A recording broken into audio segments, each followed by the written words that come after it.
kind of taking their turn here at covering portions of the bracket until we get to the end, until we get to the finals, of course. Oh boy. Here we go. So we have, yeah, again, a massive array of players available here. Let's actually have a look at the bracket. Oh, we have the technology, Pappy. Let's go.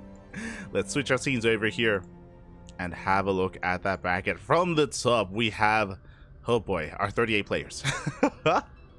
Trying to zoom in here. There we go. 20 Protoss. Oh boy, we have double the amount of Protoss that we have any other race, which, I mean, that makes sense. You know, the pro scene is very Protoss heavy, so it shouldn't be a surprise to you. We have Arts, we have, not to be confused with other Arts, we have Azura, we have DNS, we have Forjumi, Geralt, Hydra, Christiana, Lancer, Mana, Max Pax, Middle VK, Nightmare, Night Phoenix, Pappy, Rostock, Shameless, Skillet, Spats, and Jomek as our lineup of Protoss players. Meanwhile, we have 9 Terrans in Baby Marine, Beyond, Future, Honmono, Milky Cow, Moja, Nicorette, Quanta, and Spirit. And for Zerg, we have another 9 as well. We have Cham, Demi, DRG, Eva, Miyamaika, Nikic, Shin, Wayne, and Young Yako. Oh boy. Yeah, this is basically all the players that did aggregate enough points throughout the season of OSC in online events to take part in this tournament. So the big names, of course, coming into this have to be Max Pax from Protoss. I would say Max Pax and Skillis as the massive Protoss players to make a deep run in this event. Likewise, we have Bjorn and the Spirit as well here for Terran. Likewise, we have DRG and Shin alongside, you know, Wayne, your Young Yakovs, your Quantas, your Hormonos, Future, Baby, alongside all these other players that can, of course, cause upsets. Nightmare's there as well. I can't forget Nightmare. So yeah, it's gonna be a lot of fun. It's gonna be an amazing event, I'm sure. Again, the bracket is huge. The bracket is massive. As you can see here, 38 players, full double elimination, and it's gonna last a couple of weeks to go over. So it's gonna be a long event. It's gonna be a long event. And for today, we have the first round. We have the very first round here. It is gonna be 7 best of 3s. We have 7 best of 3s before us. Up first, we're going to be going through Future versus Hydra, followed by Eba versus Moja, Shin versus Rostock, DRG versus Forjumi, Nicorette versus Nikic, Wayne versus Middle VK, and DNS versus Shameless at the end of the night. So 7 best of 3s in total here to go through the first round. As a reminder as well, I believe no one is going to be eliminated. I believe because of the lower brackets, they still have a second life. So no one is getting knocked out of the tournament yet. We will still be handing out, of course, these second lives, these second chances to the losing players here tonight. So no elimination for the time being. Oh boy. Is Beyond playing today? I don't believe he... Not today. I didn't list him. So not today, but I'm sure he'll be playing later on. I'm sure. Don't you worry. Oh, F's in the chat? Oh my god. Calm down. You're scaring me. oh my god. But yeah, with that, we are going to be jumping in. He's not today. Or maybe in another tournament, I guess, if that's what you're asking. But for now, we have Future versus Hydra. They are facing off here tonight in the first best of 3 in this first TVP. Let's jump on it. Let us jump in.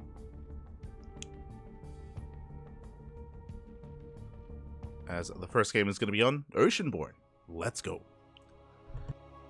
And again, I always love casting Future. Future is not the most active of players in these online tournaments, so we very rarely get to cast him. He spent a lot of time in Korea this year, and now we are jumping back in and spawning in the bottom right-hand corner of Oceanborn. We have the red Protoss player from the land of the Netherlands. It is Hydra.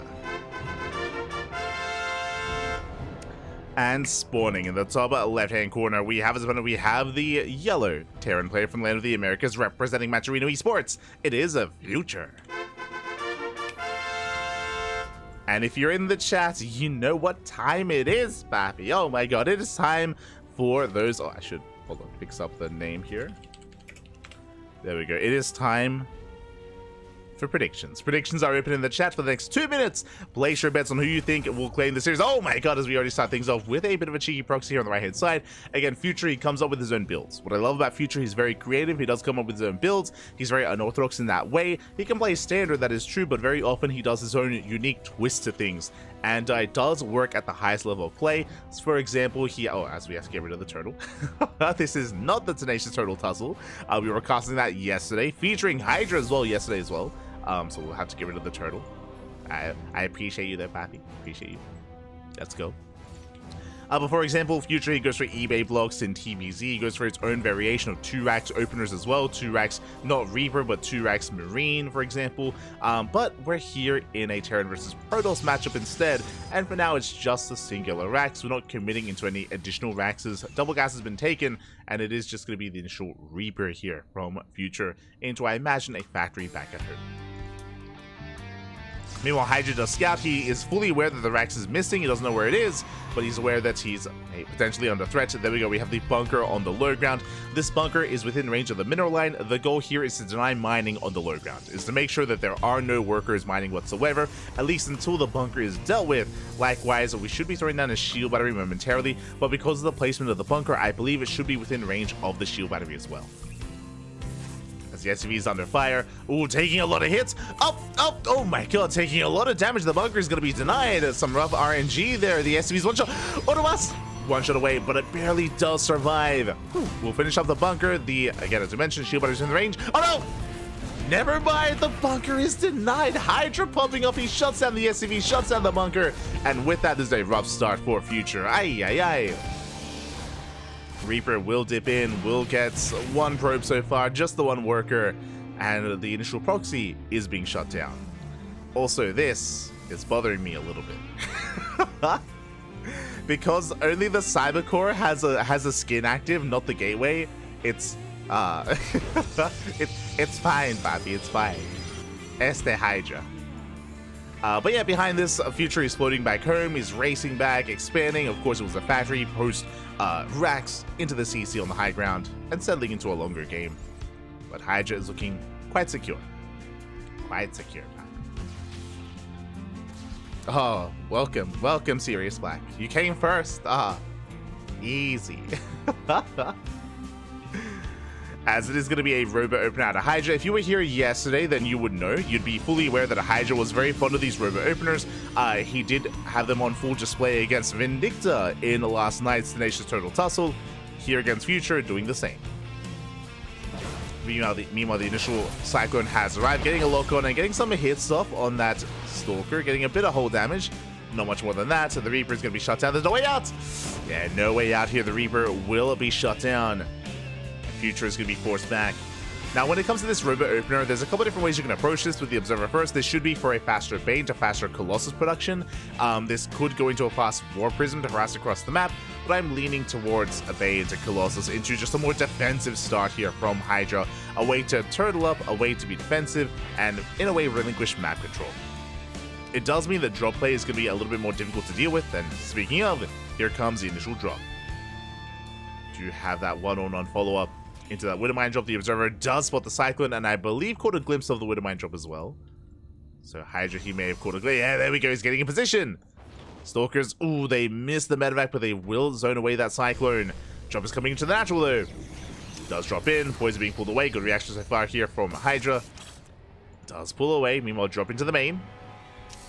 2 Widowmines. Shot has still yet to go off. And in the main base, oh, we do pull away in time. 1 probe kill in the main. Third base is delayed. The Bay is in production. We get 2 probe kills in total, and there's that Bay. We spoke about it before. With a robo opener, it leads into fast Bay, into fast Colossus. Now, what this does is it keeps you safe against early game bio pushes and early game aggression. Once you get your first 1, 2 Colossus up and running, then Hydra's going to be very safe and secure. The downside, no Blink Stalkers, no Phoenixes. It means that this medevac is going to be safe and sound. Like, drop play is harder to deal with and harder to clean up. Likewise, it's harder to be, it's impossible to be active on the map and be aggressive and threaten the main and try to catch workers and deal any kind of pressure here. So Future is safe at home as a result. Typically, against this kind of opener, you do want to cut some corners and be greedy yourself as a Terran player. Like, if your opponent's being defensive, you take advantage of that. At least you try to. We'll see how Future does approach this, but now just building up his own bio-tank army. He's very well set up defensively here, but again, there's nothing coming his way. Future did scout the tech, did see the Bay and the Robo, so is fully aware of the opener. And we'll see if Future can try and move out across the map. I mean, again, by the time he does, there should be Colossus. Multiple. First one is out, second one is on the way. So just really safe play here from Hydra. Meanwhile, third base getting up and running, has been thrown down. What I will say is that this third base was delayed. If you recall, it was a bay before third. This third just now got thrown down. So economically, Hydra doesn't really have much of an edge over his opponents. Again, Hydra playing more safer than anything. Against Future, I guess it makes sense. Does make sense. Here we go. As the Raven is moving out. He plays very rarely. Last night came in second in Total Tussle. What? You mean Vindicta? Oh no, okay. Oh yeah, people are talking about Vindicta. Miguelito, Papa, Miguelito. Did cost him yesterday, true. Mate, yesterday he popped off. Like Migs, he popped off in TVP specifically. Took down a lot of Protoss players. He took down Hydra, took down Shameless. I rate Shameless quite highly, so that was a very impressive performance out of Migs. As the Colossus do push in. Oh my god, the swipes are insane. Very nice catch by Hydra. There's a lot of Marines going down. Future slowly pushing forward. But again, this choke point is brutal. And the power Colossus. Meanwhile, one Colossus is going to be going down. Yeah, massive dive here. We get one, we get two Colossus. The force fields were misplaced. We had to wall off. Yeah, with the misplaced force fields, Future, he breaks on through, and now he can go for the kill. I say that there's only 2 Marauders left, but that was a very good trade for Future. Yeah, very nicely done. Initially, the defense was going well for Hydra. If you remember, he was able to force field, he was able to swipe away, kill a lot of Marines, but barely was off center with that next force field. And with that, Hydra's in a lot of trouble. The reason why I say this is because the whole purpose of this build, and we're just committing. Yeah, we're just committing here. The whole point of this build was build up Colossus early on. And now he doesn't have any. Now no Colossus. The tech was delayed. The economy was delayed. Everything was delayed for the Colossus. And now there's only one left. There's only one left. Future, he sims on in. Force fields will delay for the time being, but Future, he rotates towards the left-hand side. Does rotate. Trying to catch out the army. There's maybe one force field in the chamber. There's a shield battery. Oh, no, never mind. No shield batteries. No shield batteries. No overcharge. Ay, ay, ay. And Hydra's up against the wall.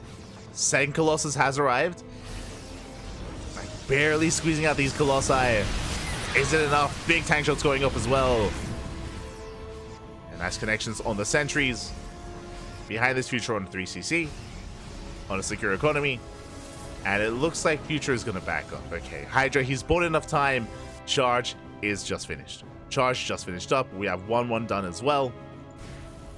Hydra has made it. Unfortunately, has no counterattack potential. Like, this army is still so small and so fragile. Can defend at home because of the shield batteries and the overcharge, that's true. But moving out, that's another story. And Future is still pushing in. He's still not backing off. Gonna be rotating around. I mean, again, if he's able to get within range of this army with those tanks, then maybe Future can break this position. But now we're up to 3 Colossus. 3 Colossus for Hydra. Future rotating around. Looking for another way in.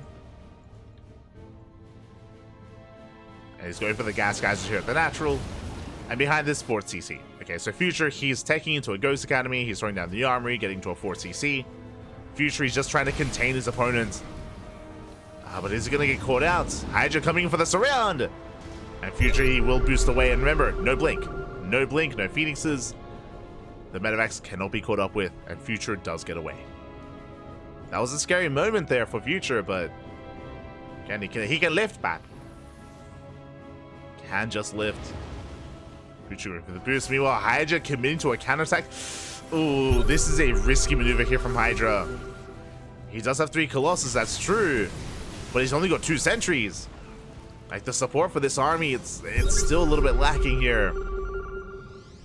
2-2 is almost done. I mean, the upgrades are looking quite impressive here for Hydra. Because of the double forge. So he does have potential. Hydra coming in.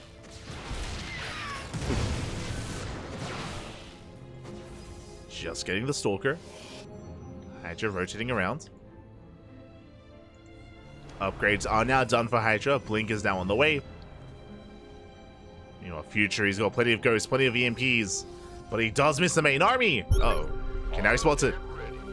Does spot it, goes to the scan. He wants a Colossus. No, they're exposed. Oh, does he get one? He does. Oh, barely nuts. The juggling, Pappy. Colossus take a lot of hits. The Zealot army crumbles. The EMPs were just a little bit too good. The Prism goes down. And Hydra, he gets caught out. Initially saved the Colossus, but it didn't even matter. GG gets called, and Future takes game number 1. Whew. GG. Oh my god. GG, well played. Does take the first game here. Does take a lead in the series. Hydra, he had a decent, an okay start, but if you remember, it was just one force field that wasn't able to lock down the ramp. It was in that moment, if you recall, in that first push where Hydra lost 2 Colossus. The first 2 Colossus went down at the start of the game, and we spoke about how detrimental that was just because of the build of choice, just because of the opener of Hydra. And again, he had sacrificed a lot to rush into Colossus, and to lose them, I mean, that's just a brutal position to be in for Hydra. With that, he couldn't quite recover. I mean, I think there was maybe an opportunity to recover if he was maybe more defensive, but at the same time, the problem with that position is, even if he was being more defensive, Future is being greedy behind him. Remember, he already had a 4th CC on the way. Like, he would have snowballed out of control and maxed out anyway. It was kind of like, damned if you do, damned if you don't. I think Hydra, who was maybe trying to catch Future, maybe being a little bit too greedy and maybe catch him out, but it's just a rough position to be in. Regardless, GG. With that, we're getting into game 2. We're going to be loading into Alcyone. Getting into Alcyone. Oh. Catching up in the chat. Is this live? The cast is live, but this is being covered via replays. No one knows the results of these matches other than the players and the players. Basically, only the players know the outcome. And I guess the organizer of the event, that is of course, I said the organizer, the admin and organizer, Eddie, who did give us the replay pack for this. But most of this event is going to be covered via replays. The tail end of the event is going to be covered live. Just because there are so many players that are being organized and so many players that have to play out their matches on a weekly basis. So this does make it a little bit easier to organize that and to get all the matches going.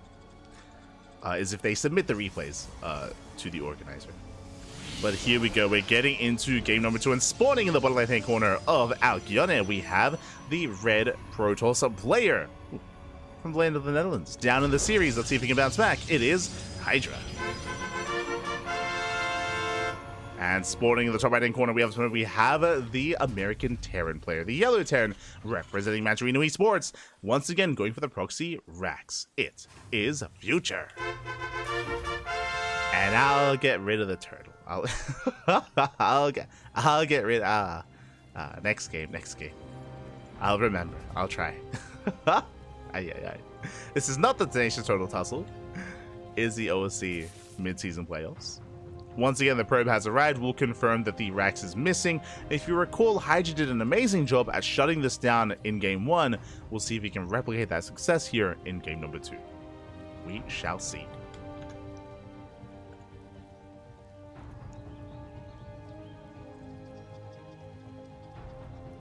We shall see, as we are going to be dipping in with the SCV. Can we set the bunker down? The bunker has been thrown down. Can we keep the SCV alive this time? Already a bit of a better position. The reason why is because there is a small section here where you can just protect the SCV in general. Is going to be safe from any probe harass. And already, this bunker is going to be getting up. I say that we do rush out the Zealot initially. Zealot has arrived, swipes away at the SCV, and the bunker is going to be denied. Reaper has made it. And we'll be able to get the probe up. First probe goes down. SCV comes back in. Let's go. SCV does light back in. Again, trying to keep that Zealot busy initially, which means the bunker will complete. Oh, and just like that, Future will deny mining here on the low ground. The bunker is low though, so we do have to repair. So far, we get a couple of repair cycles off, but the bunker is still, it's low. Has to be salvaged. Is going to be shut down. The SCV as well. And Hydra does defend, even without the shield battery. Impressive. Very impressive stuff. First Reaper's getting shot down. The stutter stepping. Oh my god. First Reaper does fall, but the second Reaper gets into the main. One probe has already fallen. Second probe goes down. Oh, we're gonna get a third. The third probe. Oh, the surround. Oh my god. Once again, the surround is real. We shut down the Reaper, and that was a very nice defense here from Hydra. Did lose 3 probes, but 3 probes for 2 Reapers, a salvage on a bunker, an SCV. Like, this was okay. It's pretty good. Pretty good start here. I mean, again, we had a good start initially from Hydra last game when it came to shutting down the bunker, shutting down the proxy, but it's about the follow-up. This time, Hydra going for not Robo, Twilight Council. Okay, it's going to be a Twilight Council, going to be Blink instead, not Robo into Colossus, and this can lead into 2 Gate Blink, 3 Gate Blink, or 4 Gate Blink Stalkers. If you were here yesterday, if you were watching Hydra versus Vindicta, then you would know that in Game 1, Hydra went Robo into Colossus, just like he did against Future, and in Game 2, Hydra went 4 Gate Blink Stalker against Vindicta. So I'm curious if that's maybe his go-to kind of setup for a series. So we'll see if he does. Yep, there it is. Okay. Hydra is playing the same way that he played against Vindicta yesterday. There you go. Against Minx. The same kind of builds for the series, I should say. Okay. And we'll see how Future can deal with this. Back at home, 1-1-1 into a 3-1-1 setup. Natural base being taken. And Future is going for the mine drop, but is going to be spotted. It's going to be zoned away. Mine shot going up. Nice catch. Blink isn't done. One Stalker goes down. Meanwhile, the other Widowmine will slip into the main. Gets a full scout. Does confirm the tech of choice. Does confirm Blink. And the shot shouldn't get much done.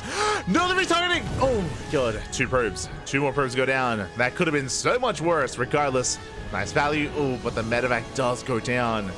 So a bit of a give and take. The Widowmine does get 1 extra worker, but the medevac did fall. As the Widowmine, the initial one has reset. This is the Widowmine that killed the Stalker. Is going to be scuttling in. And we'll scout the move out. We'll scout the Stalkers. Back at home, what is our defensive position looking like? We have 1 tank so far. Second tank is on the way. Bunker on the low ground. Low ground is looking secure. What about the main, though? The tank is still on the way, and Hydra has potential to bypass the natural and blink right into the main base instead.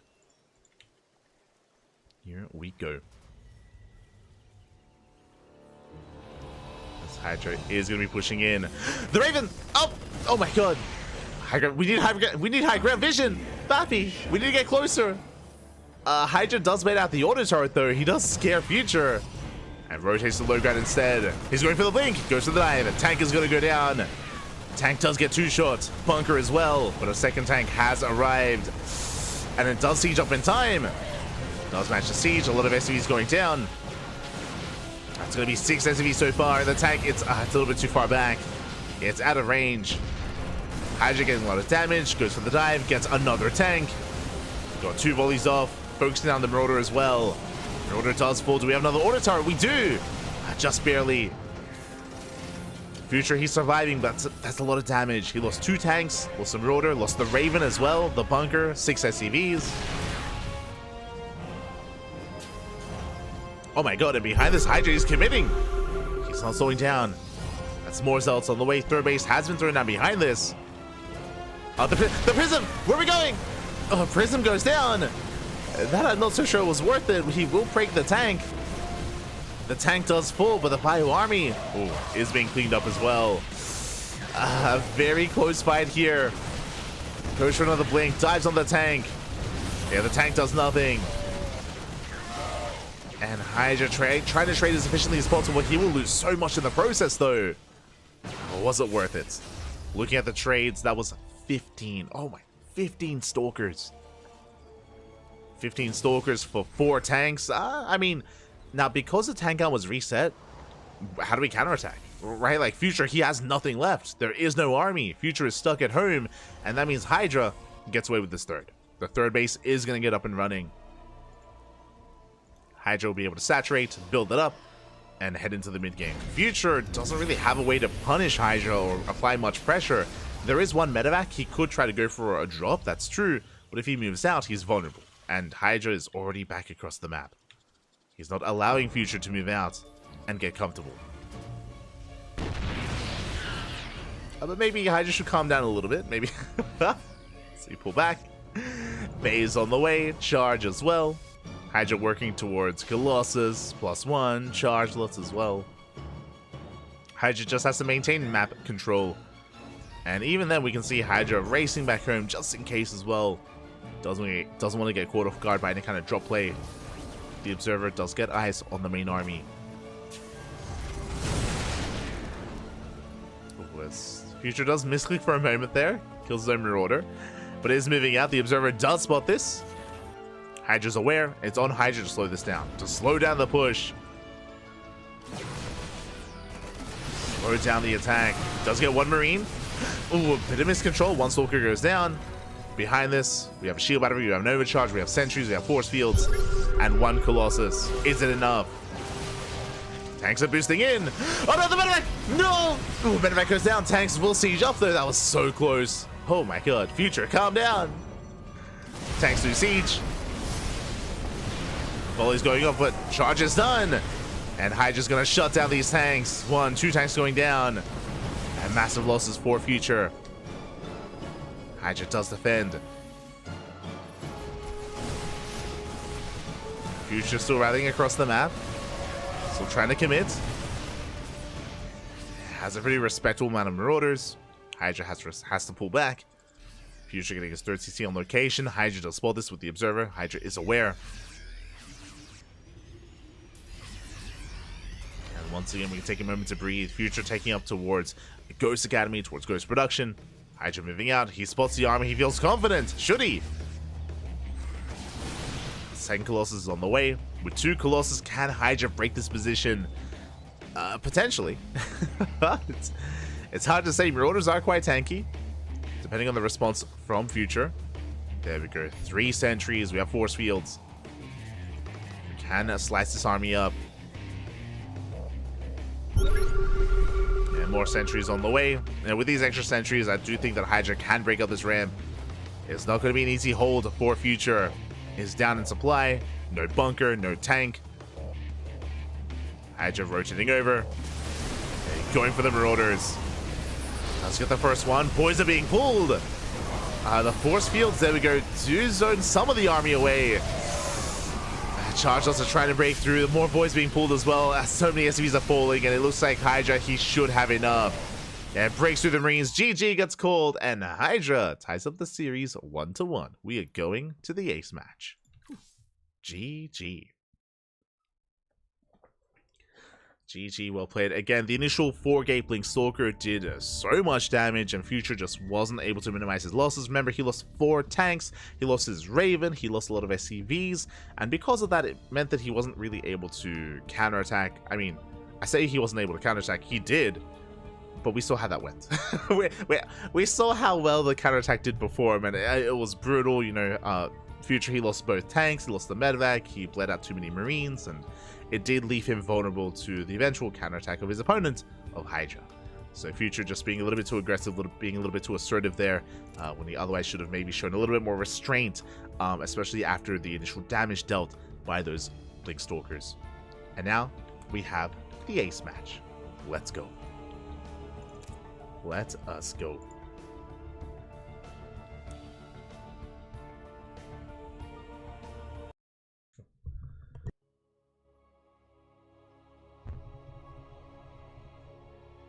We go.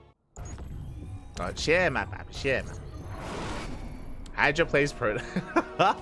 Hydra does play Protoss. UED Soldier also plays Protoss. Does it make sense? Don't worry about it.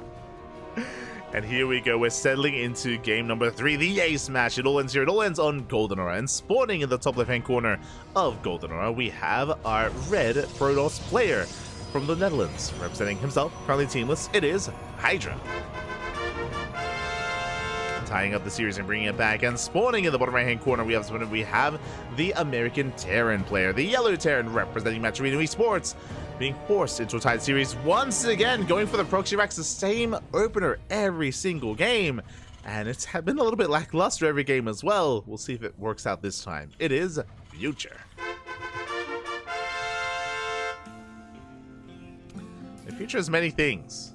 And one of those things being, he's committed, Pat. He's committed. Mate, you think he's gonna leave you for another build? I forgot about the logos mod. Next game. Oh, God. Cut to the end of the broadcast in like 5 hours, and it's still there. Oh, no.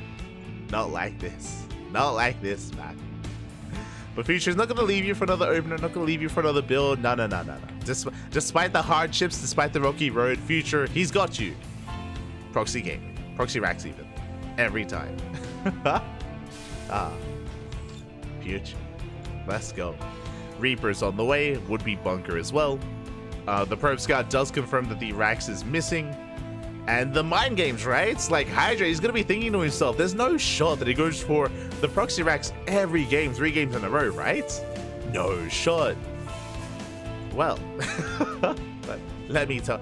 Okay, this time, Future pulls back. Okay. So this time, it's not going to be as committed as Game 1 and Game 2. This time, there is no SCV for a bunker. It's just Proxy Reaper. There is no bunker to support on the low ground. This time, we haven't quite invested in that direction. Likewise, this is going to be better here because, hey, Future, he comes out on top of the mind games. What did Hydra do? Made a Zealot. Made an early Zealot here, which would do amazingly when it comes to shutting down the bunker that does not exist. Instead, chasing down the Reaper instead. Reaper does get 1 probe. 1 probe goes down, and the Reaper will get out. Will attempt to get out.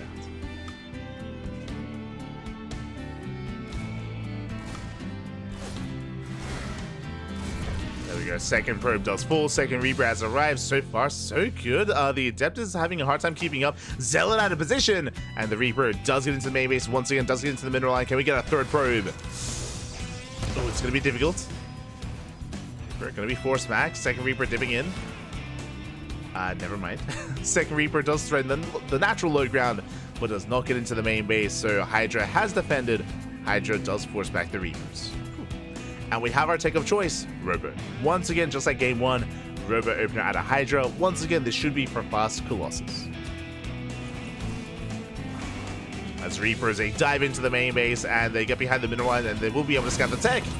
Well, just barely. 1 Reaper goes down, the other does confirm the Robo. Big scout here from Future. That's all he needed, that's all he wanted. With 2 Reapers, he did want a little bit more, true. Did want some extra value. Lost mining time for 2 probes. Not bad. So Future does get something extra there. We'll head back home. The racks is floated back. We have our safety bunker. Getting into our 1-1-1 into what looks to be another mine drop.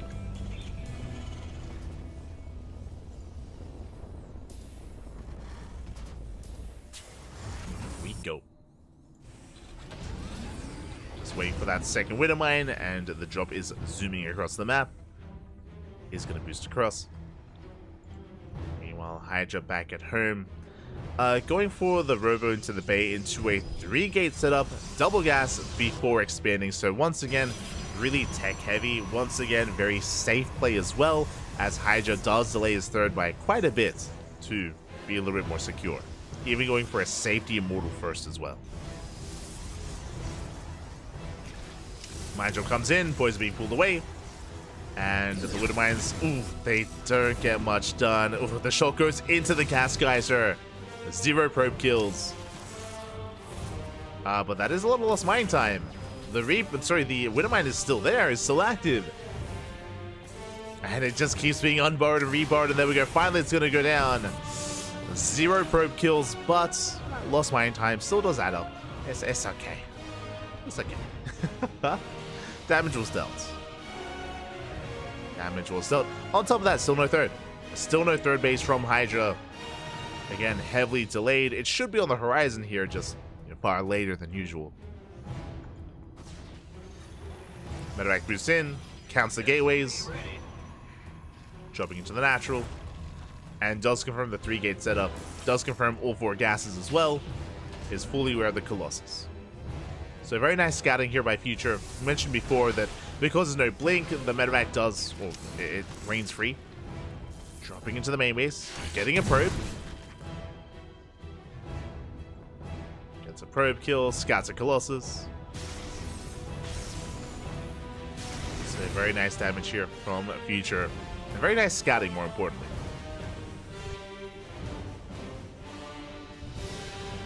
scouting. Back at home, we do have our 3-1-1 setup, building up tanks, marines, marauders already.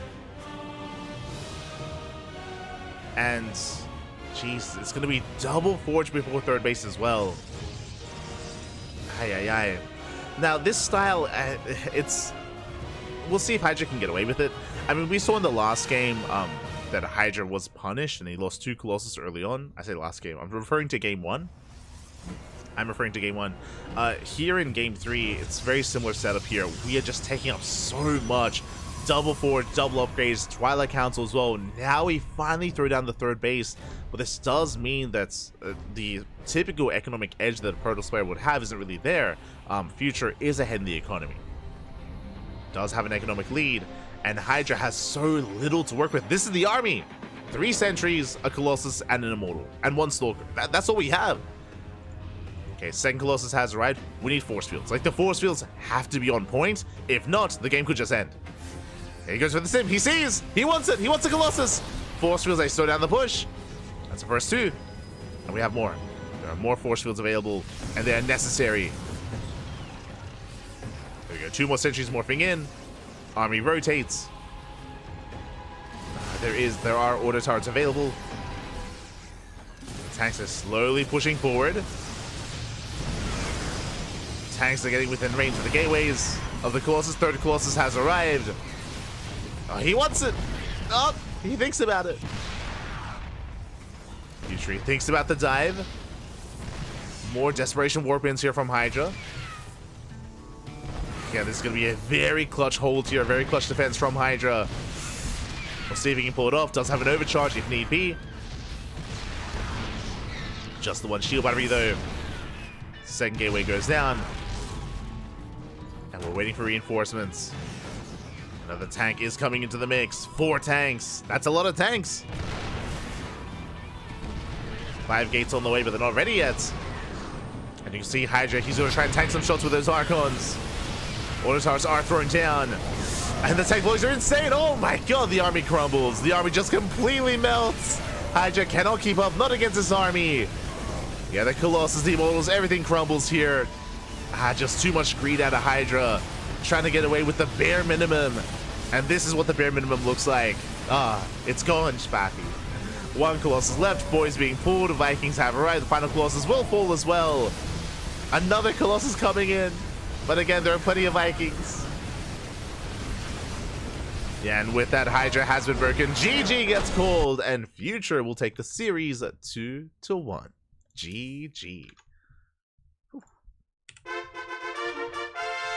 GG, well played. Future will take it. Again, Hydra, he is crazy with this playstyle. He did it against Vindicta as well, and I can definitely see the logic behind it, but I do think that it relies upon the Terran player being passive, right? If the Terran player was more passive, or if they had limited scouting information, that's another big thing.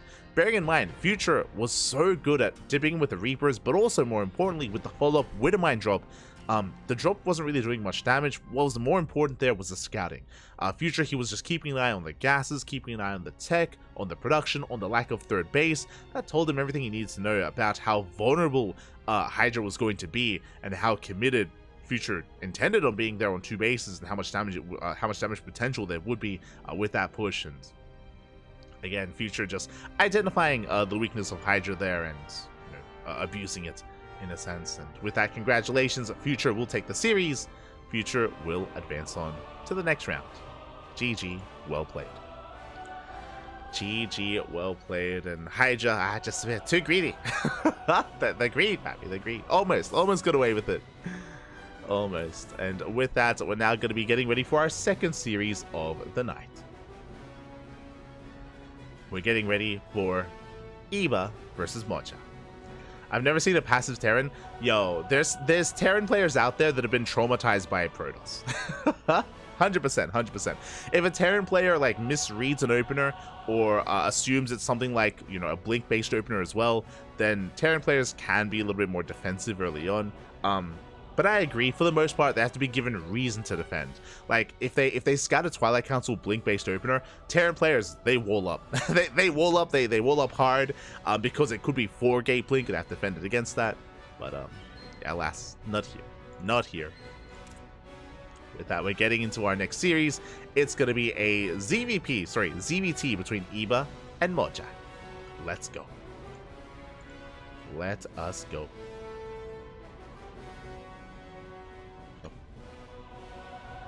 I'm assuming it's a ZVT. Let's find out. I know Eba has been liking to off-race from time to time, but okay. It is going to be a Zerg versus Terran, and we're jumping into game 1. Ooh, it's going to be on Eternal Empire. And before I jump in, I just remembered, I will get rid of the turtle. I remember.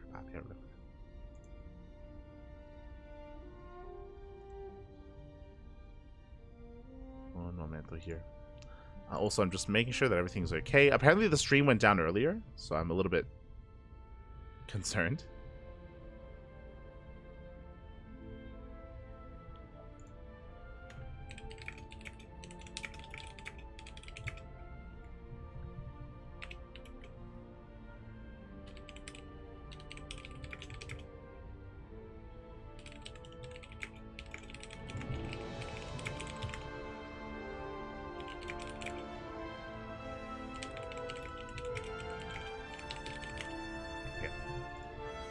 We're good.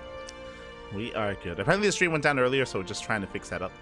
Doing our best. Doing our best. And we're jumping into game 1.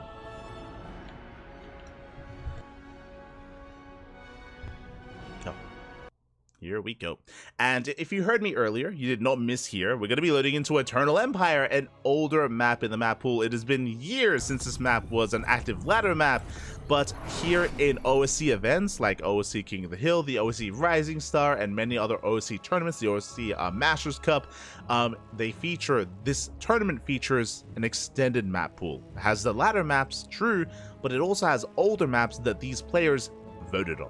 The players did vote on some older maps to be added to the extended map pool. This is one of them. And spawning in the top right hand corner of Eternal Empire, we have the German Terran player, the Red Terran, representing himself, fairly teamless. It is Moja. And spawning in the bottom left hand corner, we have his opponent. We have the blue Zerg player.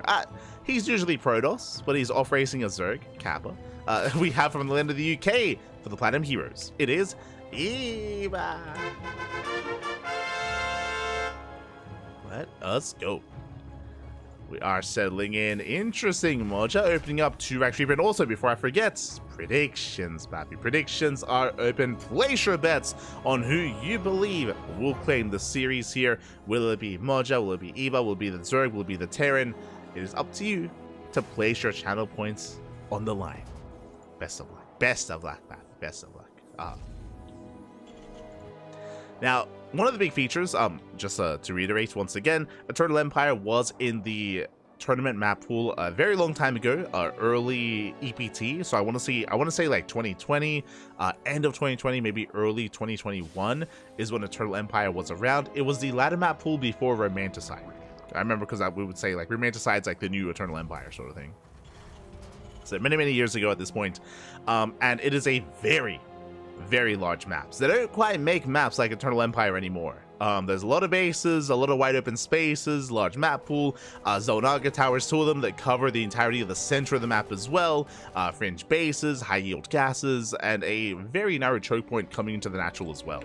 Not just a narrow choke point, but the high ground ramp as well, with also another ramp here. Like it can be really brutal trying to push up this early on for early game aggression.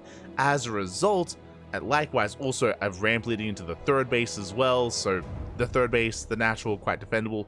We see often macro games, a lot of longer, later macro games. You can see Moja trying to catch out the Overlord. Let's go. The pillars are not safe, not if you have the Zonaga, and the Overlord is going to go down. This marine opener from Moja is paying off.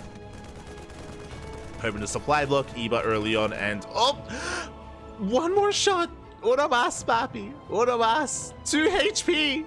The Overlord lives. The Lings have arrived, and the Marines are being zoned back. Okay. Not bad. Eba saves the Overlord. Behind this, we do have our Racks Expand set up here into a third CC. Okay, that you do not see often in this matchup. It is 3 CC, 3 Racks. The hell am I watching? Okay. Interesting. There's a lot to take in here. So, a couple of things. One, this is a TVP build. 3CC3 racks is more commonly seen in TVP. This leads into a stim timing. You head into stim, you move out across the map, and you strike without medevacs. As again, there's no factory, there's no starport. The factory and starport are heavily delayed, so you move out just with stim. But I can't see that working on Eternal Empire, and it does. This is, again, is not often seen in this matchup specifically as well. So maybe this is 3CC3 racks into just into defense, just building up a bio army, and then going for an even later move out with medevacs. I imagine that's the case here. I imagine. We'll see. As Moja, again, is going to be taking his third base momentarily. Back at home, Eba just droning. Eba's just droning up. No Overlord scout into the main, as the Overlord was zoned away. So, alas, Eba's going to be in the dark as to how aggressive or how greedy Moja is being. And, yeah, I mean, at the same time, though, even though Eba's in the dark, okay, he's playing safe. Eba's playing safe. Bailey Nest. Because this early Bailey Nest, Eba is safe against something like a Hellbat push. If there was like a Hellbat all-in or a Hellbat aggression coming Eba's way, he will have Bailings ready for that. Outside of that, though, just really safe play out of Eba. He delays his lair and he delays his upgrades in favor of just Bailey Nest first. Which makes sense considering how much, or how little information Eba has. Speaking of information, 2 Lings are slipping in. They're going to try and get some scouting done, but there are Marines at the ramp. Lings, they hit the natural. Marines will zone them back. The Ling up is denied, but we did get some information here. We saw the Marines. We saw 2 Raxes. This looks like a 2-1-1 potentially, but if it was a 2-1-1, it would already be moving out. And this Ling will get eyes on the 3rd CC. Upon seeing this, Eba should recognize he's safe and sound. Lair is on the way. Double Evo Chamber on the way for double upgrades. Again, the Bailey Nest isn't really coming into play just because there was no earlier aggression. And Eba is going to be joining up and does get eyes on the 3rd command center. So Eba can rest easy. He can drone up. He's taking all of his gases. I say that taking 4 gases to afford the upgrades. 4th hatchery on the way. Creep is spreading, and we are entering a longer game state. And again, Moja isn't moving out anytime soon. In a TVP, he would already be moving out with this kind of army. But here in this matchup, it's less effective. So we're waiting for factory starport. Oh my god, those are 2 more Raxes on the way. There's no shot that Moja is A-Rack. He's there's no shot that he's A-Raxing on Eternal Empire, right? No shot. But maybe. Okay. So we have 7 Raxes in total here. Yeah, sorry, 8 Raxes in total here for Moja. This is the beginning of a 3-base all-in, which is why I'm a little bit in shock because of the map that we're on. So okay, I mean, the element of surprise is in favor of Moja. True. Is 8-Raxing. So for those that are curious how this works here, typically you won't take gases. You won't take your gases here at the 3rd. You don't throw down a 4th CC either. You just double down on mass Marine. Just pure Marine, pappy. With medevacs, of course, and some supportive units like tanks, don't get me wrong. But it's a very, very all-in style here in the mid-game. And it's soon gonna be pushing out. It's crazy. Making 12 Marines at a time. Let that sink in. 12 Marines at a time, man. It's crazy. So quite an insane 3-base all-in on the way here from Moja. Behind this, Eba taking another expansion. Ooh, drone up to 80. That's a pretty high drone count for Eba. Against this kind of 3-base all-in, you do want to be a little bit more tentative when it comes to your droning, just so you have more lean bane to work with. So Eba doesn't know what's coming. He didn't scout. He has no idea how aggressive Moja is about to be, and this might become a bit of a surprise here. Here comes the first wave. This first wave does have no medevacs, by the way, no support. Nice kiting here from Moja, but he's going to be surrounded. He's going to be shut down. He's going to lose the entire army, and I have to question the motives of that first push. I don't know why Moja moved out then, because now we're moving out with the medevacs, but now we're going to be down 25 Marines. Imagine this move out with 25 extra Marines. So interesting move here from Moja. Now he commits with his actual timing with 1-1, 2-2s on the way behind this, but we'll see if he can break through here. Does Eba have enough? He has been building up some replacing Banelings. That's a lot of Marines though. That's still a lot of Marines to work with, and he's not ready. He's not ready for this. He has some Bailings, but the Sea of Marines is breaking through it. Iba, he's getting caught with his pants down. He has to buy time for more Bailings. They're on the way. Extra Bailings do morph in. Iba barely forcing back the army. He is barely holding on. Iba fighting off of creep. This I'm not so sure about. He's going to chase us back, but the tank has arrived. Iba bleeding out a lot of Lings. A lot of Lings do go down. Again, Iba, he is quite in a bit of trouble here. And Iba might lose the expansion. He might lose the base, but he's buying time. He's buying time for more Lings, more Banelings. Shiny now Rogue's getting ready for a surround. And Iba, he evacuates. He knows he cannot save this expansion, but time is on Iba's side. Remember, this is very committed. And there is a fourth base on the way, but I would still say very committed, very all in. Iba has to take it slow. And here comes the surround from behind, getting on top of the tanks. Yeah, both tanks should be going down. Decent connections with the Banelings, but alas, still not enough Banelings. Iba has to pull away. Did get both tanks though. And that means that this army is that much less threatening. It means that if Moja does ever push onto creep, he's gonna be punished quite hard for it. As Moja does rotate, Iba trying to keep up. Nice spread here from Moja. Once again, just dancing on the edge of creep, not allowing Iba to actually engage. Another tank has arrived. 2-2 almost done for Iba. 3-3 on the way for the Terran. And again, Moja still just rallying everything across the map. This push has to kill. Iba getting ready for a big counterattack though. Iba is trying to buy some time. Ling's running into a wall, but they should be able to break through. Decent bathing connections, but oh my god. Yeah, Moja does kite back to the tank. The Diva wall is falling. Moja rallying back home. This will give Iba a little bit more breathing room. As Moja will defend. Queen goes down. Oof, Iba does lose the fourth.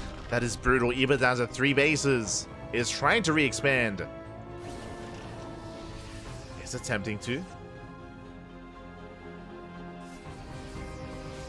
Moja pulling away. Remember, Moja did expand and take a fourth. Fourth is now being floated over. Meanwhile, at the same time, Iba slipping into the mineral line, going for the third. Moja does respond, does pull away. Iba catching 11 SCVs, not bad. Those are workers that were being transferred to the fourth. So some damage was done. Ooh, Moja getting supply blocked as well. And Iba survived. Iba did survive. Now working towards a hive, lurker den as well. And Moja, that move that ideally wanted to end the game. He wanted to kill Iba, but he didn't. He did kill 2 bases, don't get me wrong. 2 hatcheries did fall, but Iba saved all of his drones. Impressive. He saved his workers at the 4th, and saved his workers at the 5th. Is now re-expanding, and Iba's maxed out. Iba is maxed. And once again, going for the 3rd. Moja not quite in position. Lings, they slip into the mineral line. SCV's heart going down. And Iba, he's not done. He's going for the going for the natural. And it's going to be a one-way trip. There's not much left here. Oh, boys, that's going to be a lot of Lings going down. Nice hold position. Going for the upgrades. Catching some SCVs. And at the same time, Iba, he knocks down the planetary. And Moja out of position. Planetary does fall. Lurkers have arrived. The Lunkers, papi, they're here. The Lings were cleaned up, and that was a brutal loss for Iba, but it was worth it. He killed the 4th. He killed the expansion. Got 12 SCVs as well. And Moja, I mean, he was already committed, now more so. But now pushing into Lunkers. That I don't see working. No with Marine Tank. Moja rotates. These bases have not been retaken. Moja does confirm.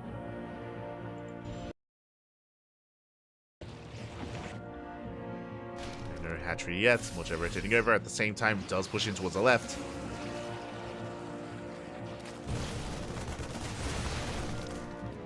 Moja trying to force his way in. Bailing's not quite ready. The Lurkers are getting in position. The tank's going to be going down. The Marines are going to be able to stand strong, but what about everything else? As the final tank does fall. On the blinding cloud. Just in time. Iba, he's holding. He's holding, man. the same time pushing into lurkers. This time no blinding clouds. Nice spread against the banelings. Lurkers are going down. They're exposed. Clutch transfuse. The transfuse will buy some time. Rest of the army is rotating over. And Eva will get here in time, just barely. Reinforcements on the way. Hatchery does fall. Moja, he's getting damage done here. Does break down the expansion. But the lurkers, they will hold their own. Ooh. Force one burrow. Vipers have arrived. It's still a very clutch hold here from Eva. As once again, he's down to 3 hatcheries at the same time. So is Moja. 3 base versus 3 base. Moja has 3-3. Eva has not begun his own upgrades. I mean, doesn't have the money for it. Eva double expanding. Going for top left and bottom right. Oh, the yoinks coming in. Tank goes down. Up. Oh, barely not even. Tank does survive. Just barely. Expansion's going to be denied. Eva trying to set up a surround. Oh no! Well, lurker falls.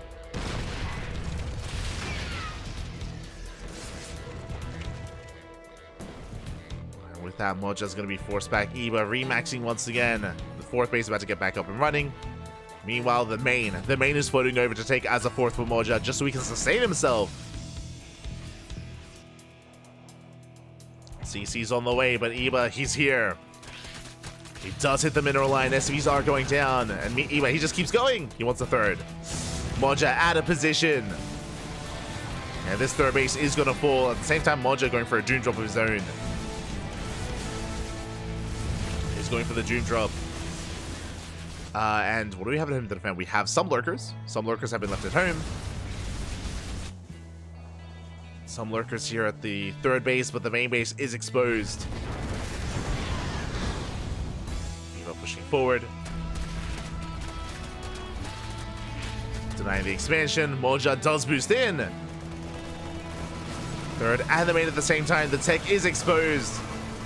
He's going for the lurker den. 12 drones go down already. Oh, and Eva cannot push into this. He's going to try it. Spawning pool goes down and no more lings. Moja is supply blocked, which is what you get, but this is still a massive bio army. So many marines. But this is going to be forced to pick up. Has to get out of here. The power bombs. Power bombs will connect. Lurkers the low ground. Oh my god. Oh my god. Yeah, lurkers, they get a lot of hits in. Lurkers do reposition. GG gets called as Moja runs out of steam, and Eva takes game number 1. GG. That was a wild game. GG, well played. Moja with a very interesting build, going 3 racks, or going 3 CC 3 racks into an 8 racks 3 base all in. And hey, it was terrifying. It did do a lot of damage. It was able to kill the 4th, kill the 5th, kill the 4th once again. It was killing bases, but Eva was so quick to pull away. He was preserving so many drones, so whenever the bases got back up and running, Eva was able to resaturate immediately. Likewise, Eva, even though he was behind in upgrades and behind in tech, did eventually get into lurkers in time, was able to hold on, able to survive. Likewise with his Ling Bane, was mostly fighting on creep and taking these safer trades, trying not to chase too far out onto the map, and GG, well played. Not just that though, we should also put emphasis on the run-bys. The run-bys and the counterattacks from Eva were able to just kind of cripple the Terran player even more so and really stifle the all-in by hitting the 3rd, by hitting the 4th base as well. Big moments for Eva. Big moments for Eva. With that, GG. GG, well played. Eva does take a lead, and now we're getting into game number 2. Let's go. Oh my god. Here we go. Found the stream on YouTube. I thought I would migrate to the cooler web host. Gracias, papi, gracias. I mean, if you're interested in VODs, then YouTube is definitely the place to be. VODs are all available there on YouTube. Don't you worry. Our live stream is definitely a little bit less populated on YouTube, but it's okay, it's okay. Regardless, we're getting into our next game, and spawning in the bottom right hand corner of side Delta, we have our German Terran player down in the series. We'll see if he can bounce back and force the ace match. It is Moja.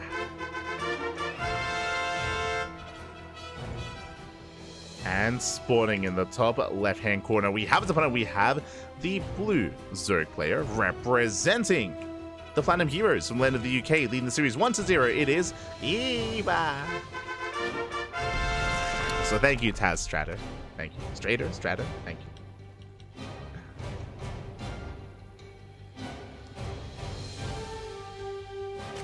Here we go. We are going to be settling in once again. Moja. Okay, never mind. I was going to say going for the Rax and low ground. It's going to be 2 Rax Reaper at a Moja. Meanwhile, Eva went for a 15-15. 15 hatchery into a 15 spawning pool is a very safe opener out of Eva.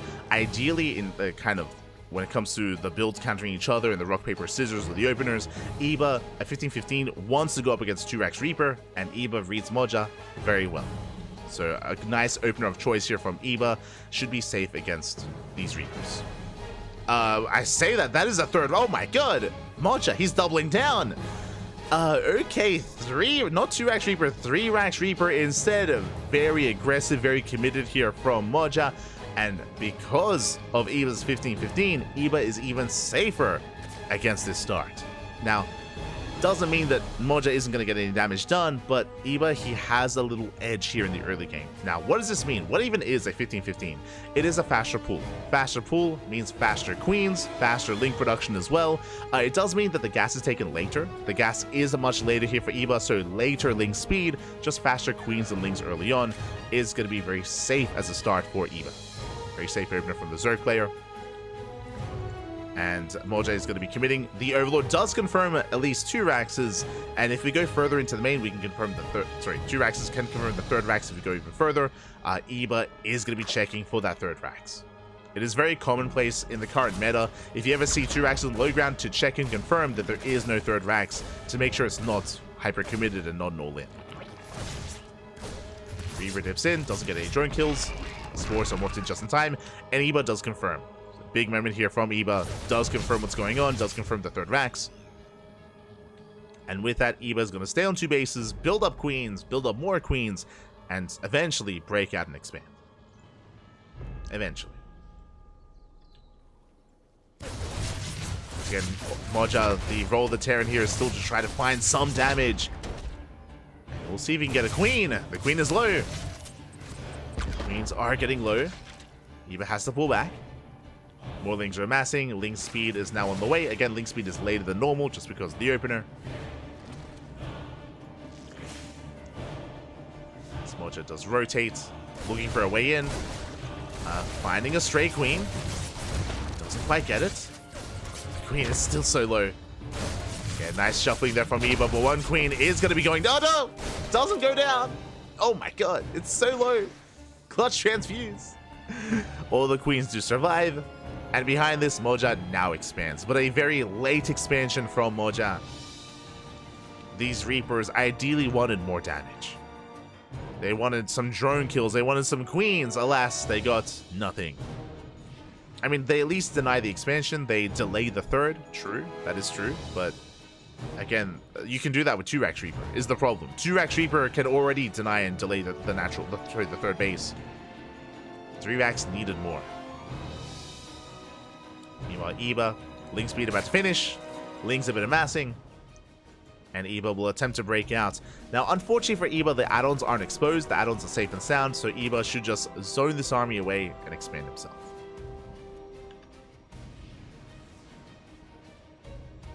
Should be the plan for Eva.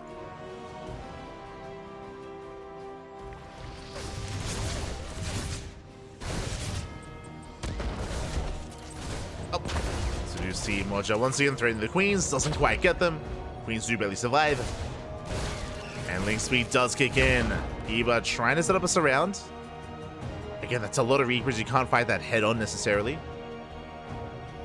Eva taking the 3rd base. Moja is here to force a cancel. Getting some damage done. Eva setting up a flank. Oh, we have queens on one end, links on the others. One of the queens does go down. Ooh, late transfuse out of Eva. But it's going to be worth it here if he can shut down these Reapers. And the Reapers will get away. Yeah, they barely do wedge themselves. I mean, I say that they're trapped. They survive a little bit longer. They trade nicely against these Lings, but there's no way out for them. They are locked down. And the Reapers will finally be cleaned up. No, without trading, though. That was how many? 9 Reapers for 31 Lings and 1 Queen. So Moja, he traded as efficiently as he could. Again, there was no way out for him, so he was going to lose the Reapers one way or another. Does take down a lot of Lings, and Eba is double expanding. In this kind of game state, because his third base is so late for Eba, you do need to double expand to catch up, or to make up for it. Behind this, because it was an initial 3 racks opener, we have Stim, we have Marines. Stim is done, Marines are moving out, Combat Shield's on the way, and Moja's getting ready for the next step, the next wave of aggression. First Reaper, then Stim Marine. The Marines are moving out.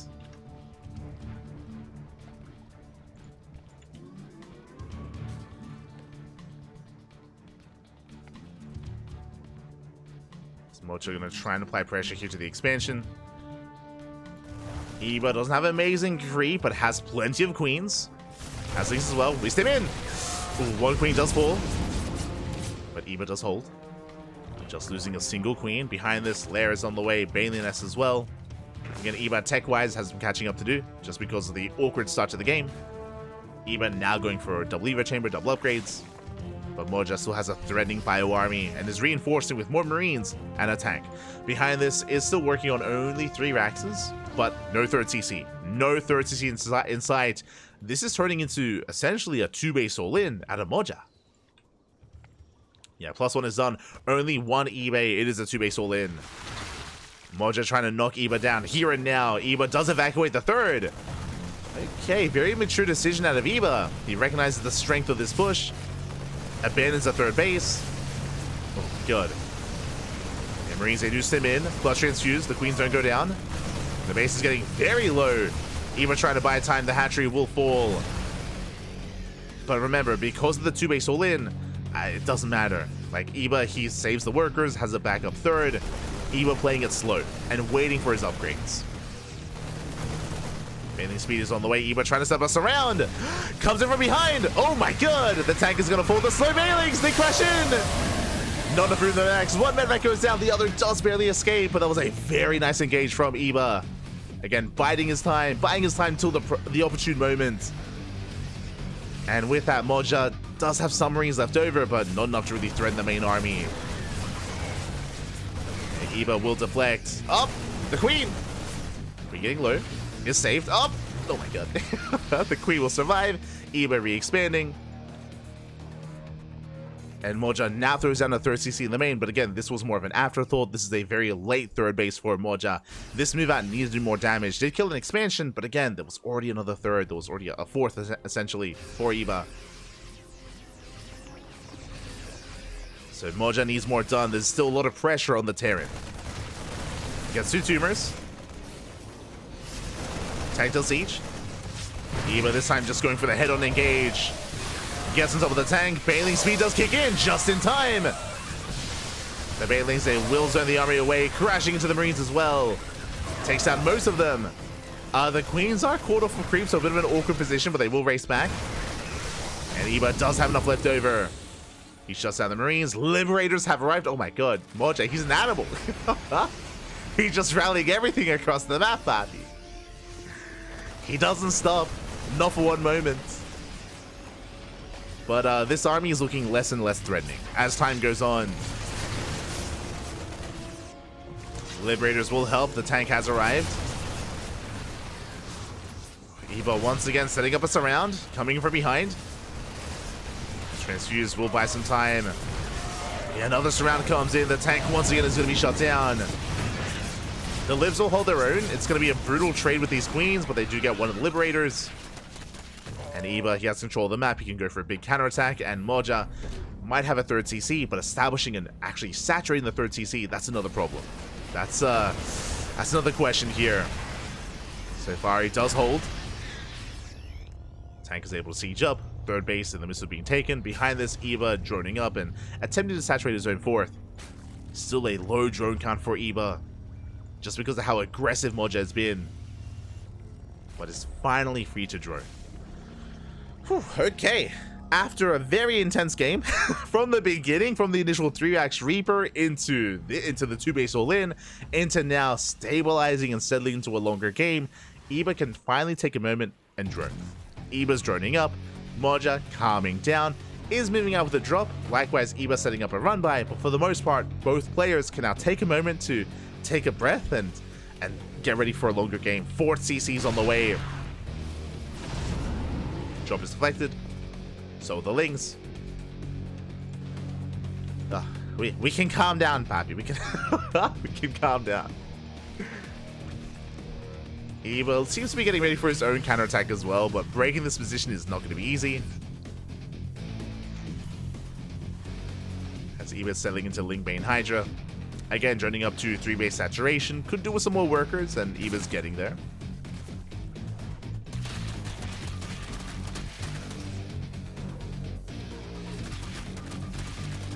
Brooks splitting up his army. Queen's are positioned towards the north. Likewise, we have a drop towards the north as well. Banelings do roll in. Sorry, I did miss that. They didn't quite connect. Only one Baneling was able to connect in the mineral line. Moja does defend. SCVs did not go down. Whew. Okay, we can calm down as well.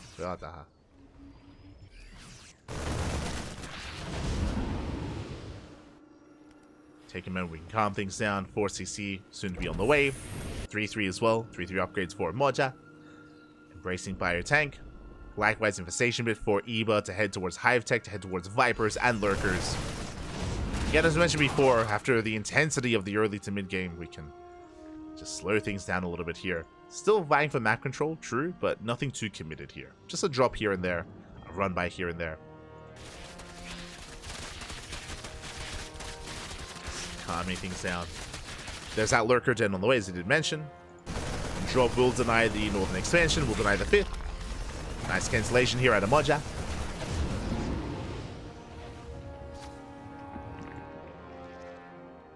Likewise, the 4th base is getting secure as well from the Terran. Planetary's on the way. Liberator sieging up. Moja working towards Ghosts.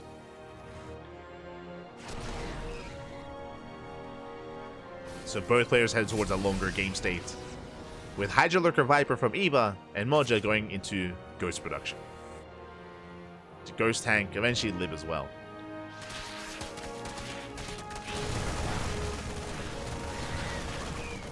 Eba does threaten more run-bys. He has his army split up. Lingbane towards the south, Lingbane towards the north. The drop once again will go for the 5th. Eba committing into the mineral line. Does knock down those depots. Heads for the mineral line. 10 SCVs go down. Not bad. At the same time, will protect his 5th. Hatchery this time will get up and running. Has taken a while, but it is going to finish up. And Eba is maxed. Moja back at home, still trying to secure himself. Rebuilding that wall. Setting up more tanks. Liberator production as well. Both players are maxing. Something that I didn't just notice is that 2-2 was never begun. That is concerning. Moja is about to have 3-3, and Eba is stuck on 1-1, and I don't think it's intentional. Eba has money. He has minerals and gas in the bank. Oh, so Eba, this is an oversight. It wasn't quite intentional, but yeah, Eba is lacking a lot of upgrades. Uh-oh. That is concerning. Eba's Lingbane is going to be a lot less effective than it otherwise would be. Oh! Looks like maybe there was a little bit of latency. A little bit of lag.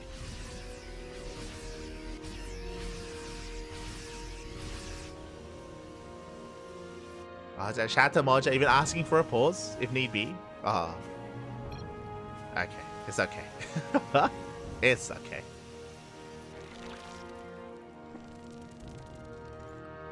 Yes, Moja is splitting up.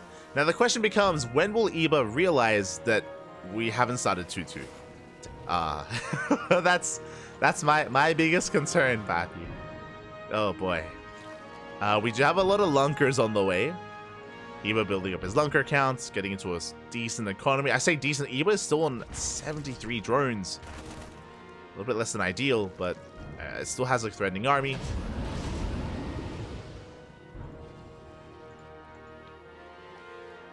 Keeps coming in. Eba, he notices! He does notice. +1, oh sorry, +2 melee on the way. It took the drop going past the upgrade. Yeah, there we go. Double Evo Chamber as well. Eba now has recognized his folly. He's like, hold up. Oh no. So these two Evo Chambers, they're a big reaction, big response here for Eba. He's gonna be working on it.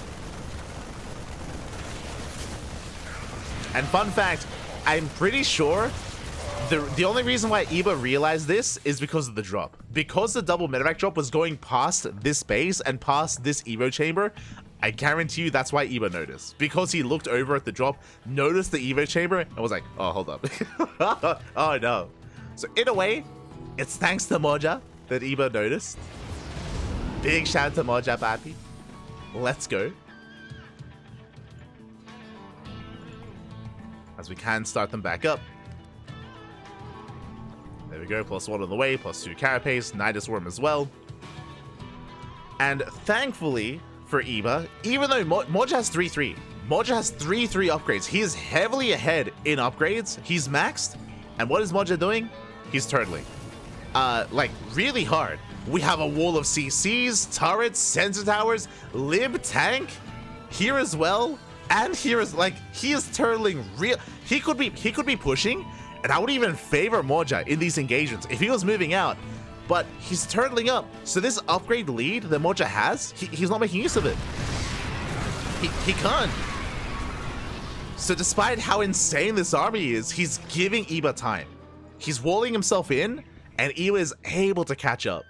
So, Moja. It's his natural instinct, Bob. He just wants to turtle. He just wants to turtle up, and it's hurting him, Bob. He's hurting. Nidus into the main. It's like, Matt, you don't need a turtle, Bob. You can just go. Just send it. Nidus will be able to finish up, actually. Oh, just barely. We do manage to get 5 lurkers out.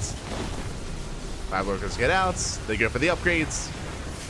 Oh, and they're not going to get much done. They force a reaction. And they might get the armory. Oh, they get a ghost. Okay.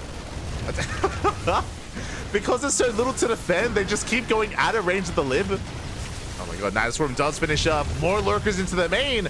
Moja has to react. Like, he's not taking this seriously. Queens do pop out. Armory is on fire. Okay, there we go. Marines haven't been able to dive in.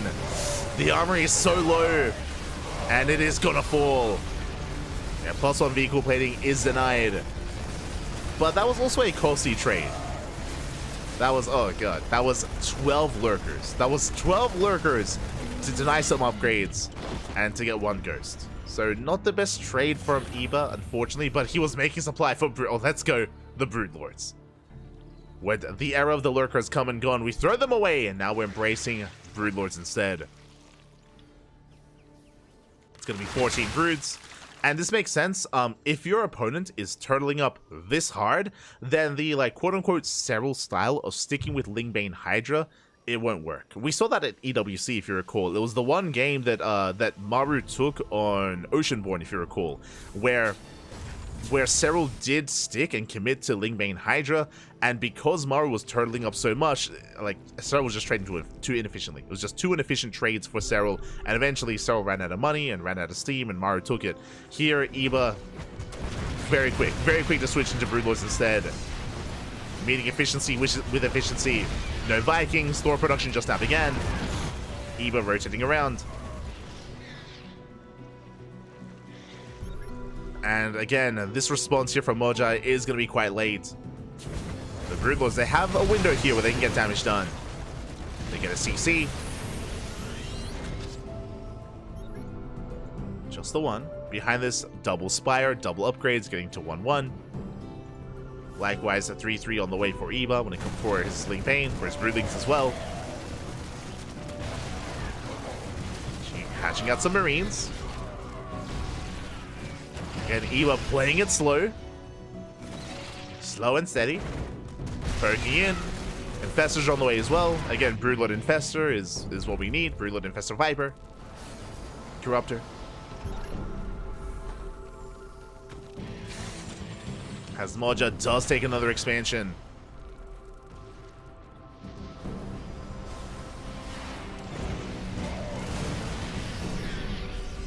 Catching up some Marines. Going for the powerbomb on the, oh my god, on the Liberators. And the Link rolls in. He's going for the Ghosts. He wants them. And he's going to get them as well. Yeah, the split's not going to be good enough. The Marines, the Ghosts go down. There's one Ghost left. The Liberators are coming in with their anti-air, but we have Queens, we have Corruptors. Clutch Transfuse keeps the Broodlords alive. As the Broodlords do tank some of those shots. The Link Bane is running out, so it really comes down to the Vikings. The Vikings going for the Corruptors, but the Corruptors, they hold their own. The Queens as well, they're helping Pappy. The Transfuse. Oh my god. And the Corruptors, they come out on top. They take down every single Liberator, every single Viking as well. The Corruptor Queen. Who needs Infestors? Who needs fungal growth? I mean, Powerbomb did help, true. But Moja has been broken. Vikings that will clean up these Corruptors eventually. But we're just hard switching into ground. As we're making more Vikings, Ultras. Ultras are on the way instead. Just switching into Mass Ultra. The Queens are still here to support as well. The base has been broken.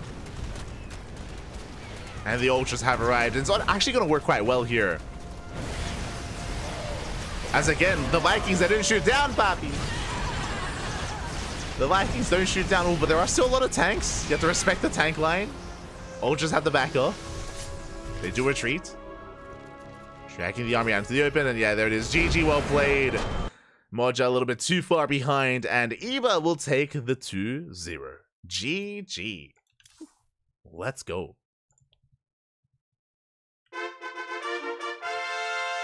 GG, well played. Eva will take it.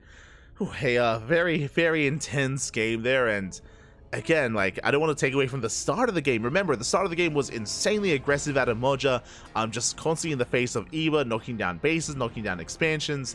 Eva was able to play it safe, though. Play it safe, play it slow. Was very careful with his own engagements. Was able to get a beautiful surround, despite not having bailing speed. There was that moment where he was able to just catch out the army, crash on in, and take these really strong fights. Behind that, of course, Eva also playing very patiently, giving up bases when he couldn't hold on to them as well. Led into a longer game. Of course, there were some moments where Eva did forget some upgrades, but as we mentioned, as we pointed out, even though Eva was far behind in those upgrades and could have been punished, Moja had a different approach. Moja had different ideas, Bobby. He just completely walled up on 4 bases. Like, I've not seen a Terran player turtle as hard as Moja in quite some time. Like, that was insane. just fully walling up. And yeah, it allowed Eva to, of course, bounce back and get into Broodlords and take advantage of Moja in the end. GG. GG, well played. Eva does take it. Catching up. Just catching up.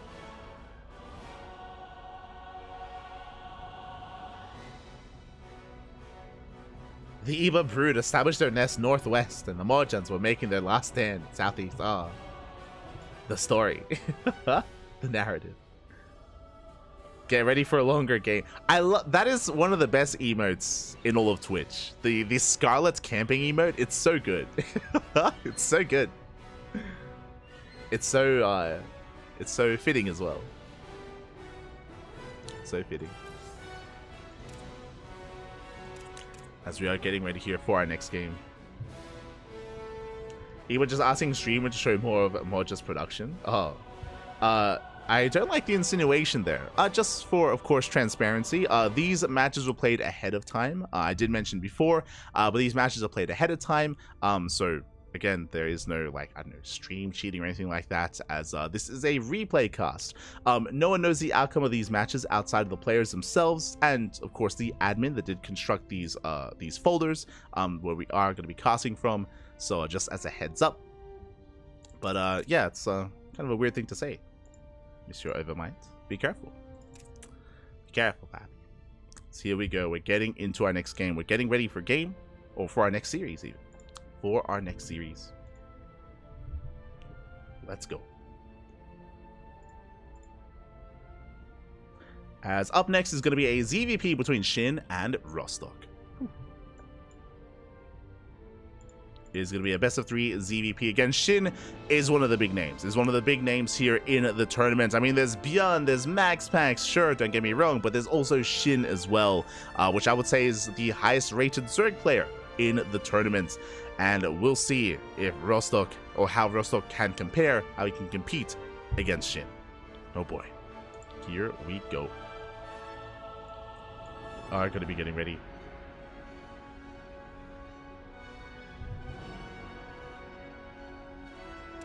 And jumping into game number 1.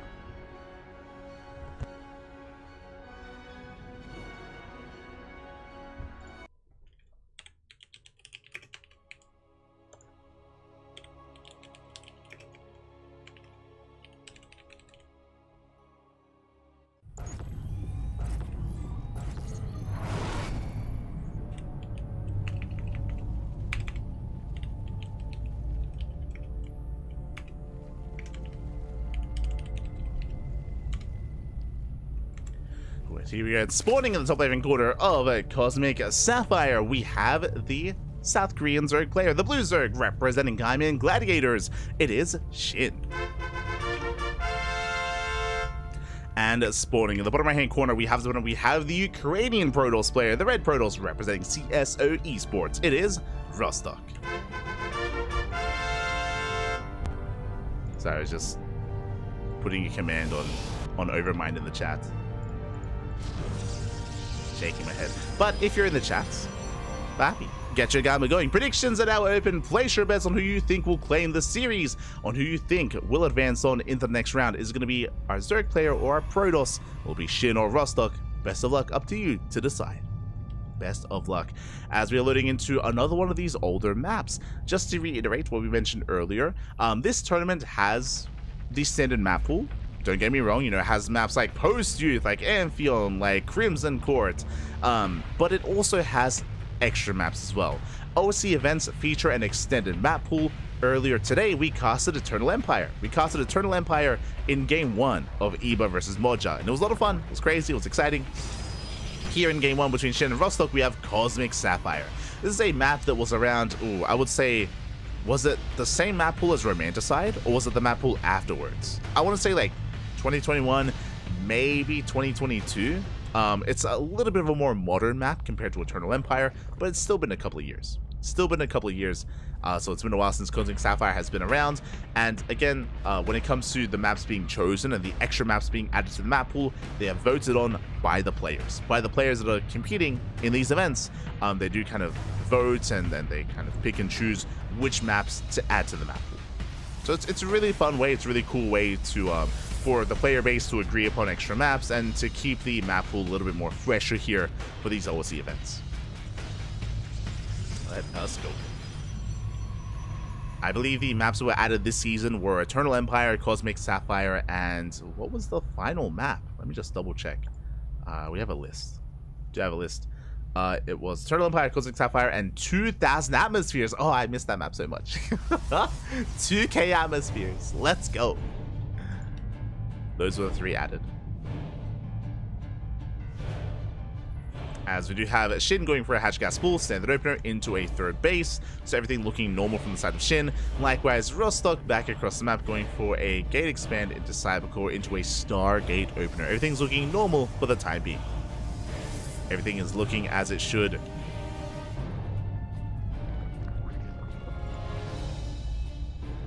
As some of the big features of this map, of course, are one, we have a Zelnaga on the right hand side. We have a gold base towards the bottom left as well, which if we go into a longer game, we can fight across this or upon this. I have some PTSD on this map, not gonna lie. I'm pretty sure Cosmic Sapphire was around in the Skytoss meta, or like Void Range of Skytoss, and I remember many a game on this map where the map was cut in half, was split in half, and we were fighting over, you know, these fringe bases towards the north, towards the south as well. I recall a lot of Skytoss on Cosmic Sapphire. Oh no. Not like this. Just double checking, yeah, 2022 was this map pool.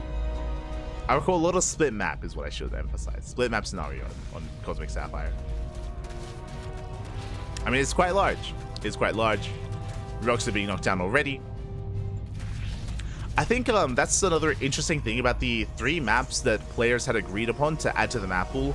All 3 of them are larger maps, like Eternal Empire, Cosmic Sapphire, and 2000 Atmospheres. All 3 of them have something in common. They're all larger, they're all more wide open in the center as well.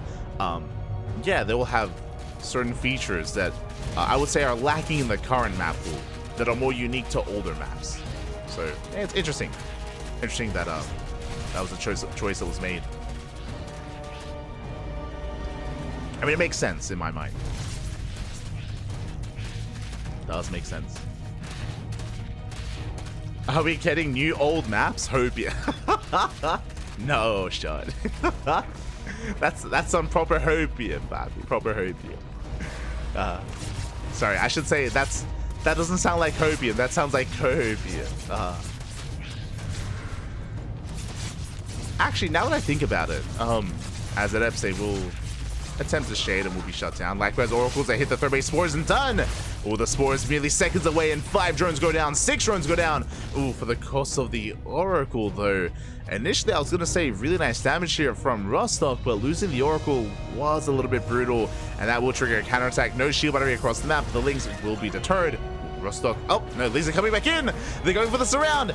No shield battery, no shield battery, no overcharge. Oracle does get recalled back home. Ay. But we deny any kind of mining here at the third base. The punish is real. Oracle does come in, will zone the Lings away. Thankfully, the mineral line is safe and sound. Rostock does survive, does hold. What I was gonna say though is I'm not opposed to a dream pool right now, right? Like if you remember, for those of you that were around, when was the last dream pool? Was that 2021? It's been a couple of years. What the dream pool is like all-star maps from years gone by, like making return to the map pool. That was like at least the last dream pool, and especially because right now we're in the off season, right? It's like officially stated by ESL apparently, like we're in the off season. I feel like now would be the time for something like a dream pool. Like that would make sense, unironically. Like bringing back older maps from the past couple of years for like a hybrid map pool. It'd be fun while we get ready for the next season. Would be fun. As behind this, Rostock is going to be taking a fourth base on the way, working towards +2, working towards charge. Blink is done. Rostock is establishing himself here in the center of the map. Likewise, Shin was playing safe, did invest into roaches early on. Does have a decent roach force, but now is working towards the next step, working towards hydras. +1 range on the way, hydra production as well, soon to be a hive. Again, Shin just playing safe and taking up. And we'll have to trade here with the roaches. And so far, yeah, he has the concave, he has enough roaches, he should be able to force this back. Stasis trap gets baited out as well. A nice movement from Shin. Does bait at the stasis with that one roach. Ooh, Stalkers are being focused down, and Rostock taking a lot of hits, taking a lot of losses. The gateway is denied, and Shin has controlled the center of the map. Behind this, the Oracle will get into the mineral line, catching 2 drones, 3 drones even. And again, Shin has no real intention of pushing and counterattacking. This was just designed to defend until we had Hydras. The Hydras are up though. The Hydras have arrived. And can Shin try to make use of this army? There we go. Ravagers are on the way. Stalkers poking back in. But this time we have Hydras. This time there's so much more DPS in this army. Shin waiting for those reinforcements, waiting for the Ravagers. Ravagers do morph in. And now Shin can counterattack. Roach speed just finished. Hydra speed just now began. But Rostock, he cannot trade with this army. Not without Immortals, not without like Robotech. Whether it's Immortals, Disruptors, Colossus, we need something more than just purely gateway units. As Shin is gaining ground. And Rostock is in trouble. Immortal production has begun. Oh, the contamination! Oh my god! He's crazy! The Immortals, they're not coming! And Shin, he's going for the kill, going for the 4th base. Oh my god, you rarely see contamination nowadays. GG gets called! And Shin breaks the 4th and takes game number 1. Oh my god. Let's go. GG.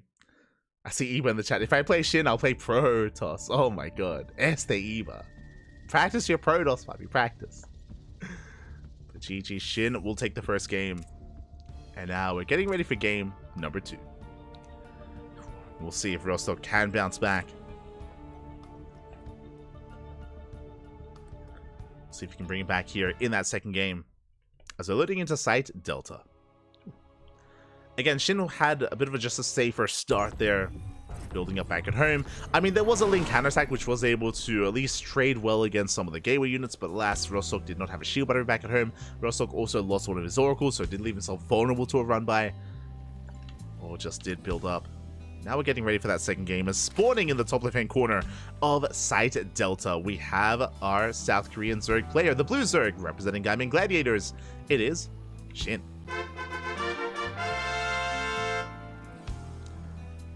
And spawning in the bottom right-hand corner, we have his opponents. We have the Red Protoss, representing CSO Esports from the land of Ukraine. It is Rostock.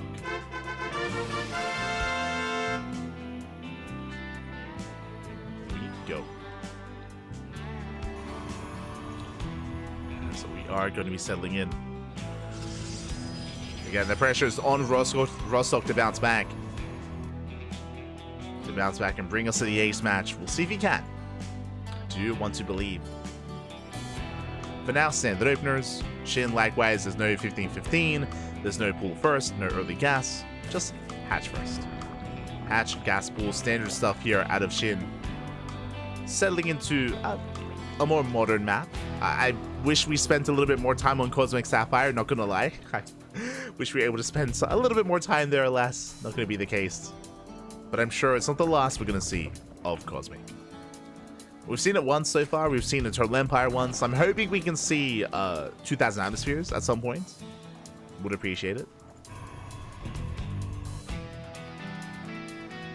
Hoping for some 2,000 Atmospheres once again. STE by the chat. Marine Lord as well. SMH.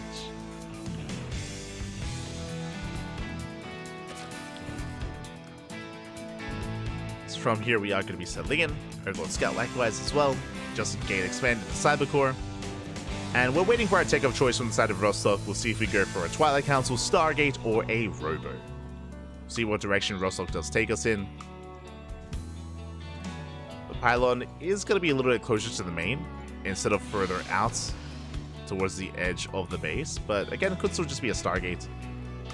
And no, never mind, it is going to be the Twilight Council. Okay, I mean, usually, not always, but usually if it was going to be a Stargate opener, the Pylon will be thrown down a little bit closer to the edge just to reduce the time it takes for the Oracle to get across the map.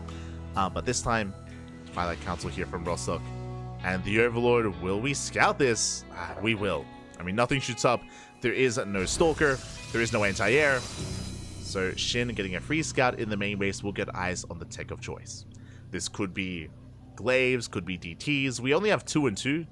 4 workers mining gas in total, so it should be Glaive Adepts. But we'll keep an eye on Rostock.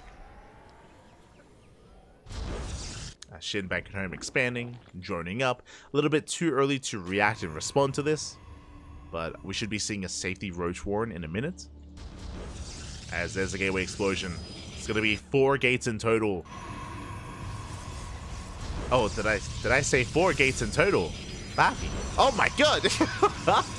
That's not 4 gates! That's 6! It's a 2-base all-in. This is a very committed move here by Rostock. Yet to embrace an upgrade, but again, I'm sure that Glaive's going to be on the horizon. The Overlord does dip back in, and do we confirm how many gates? So far, only spotting 2 gateways in the main and 2 gateways at the natural. Shin does not have complete information here. And if Shin is a little bit too greedy in the response, then he can be punished. But there we go, Roach Warren now on the way, just under the 4-minute mark. Safe Roach Warren timing. Lings are spreading out. And Rostock, the pressure is on. I mean, again, he's doubling down, he's throwing down extra gateways, so he has to get damage done with this. He needs to break Shin on 2 bases. Shin fanning out Lings, making sure there's no proxy. Make sure there's nothing crazy going on. Safety Spores on the way in case it's DTs or Glaives plus Dark Templar as well. Shin playing it safe. Does take an extra gas geyser in the main, so he's on 2 gases, joining up to 38. And there we go, the Overlord does go back in. He confirms 4 gateways in the main, 6 gates in total. Shin is now where he's amassing things, amassing roaches. Oh man, that is a lot of adepts. Oh my god. The adepts are moving out across the map. Spinecrawler on the way, again, makes sense. Just because of the sheer quantity of adepts that are moving out. Spinecrawler for Shin. Overlord does spot the army. Prism is on the way. And Shin is just amassing more Lings. A Ravager as well. A couple of Ravagers even. Does meet up. Engaging the army ahead of time. Trying to force out an earlier shade. Meanwhile, Rostock going for the Ravagers. One of them gets low. Trading with the Roaches. None of the Roaches do fall. He commits! Oh my god, he commits to the Ravagers! Vials, they will connect. Oh my god! The Vials do connect. Roach Ravager will completely shut this down. Ay, ay, ay. One Ravager did survive. GG gets called, and Shin will take the series 2-0. We'll advance on to the next round. GG. That was just a brutal shade. That was just a brutal fight. The Vials were insane. I mean, I appreciate Rostock. His goal there was to focus down the Ravagers and try to snowball from there, but I don't think he was really expecting that much to work with, that many Lings, that much of a surround. It was a brutal call to make, and did cost Rostock that game. GG. GG.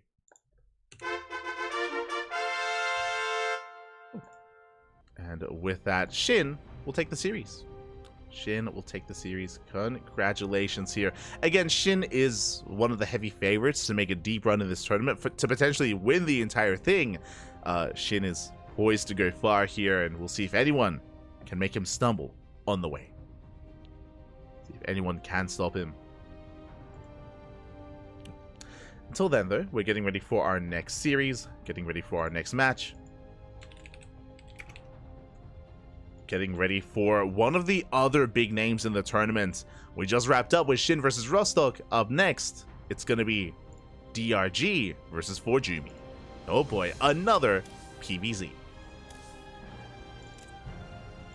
Here we go.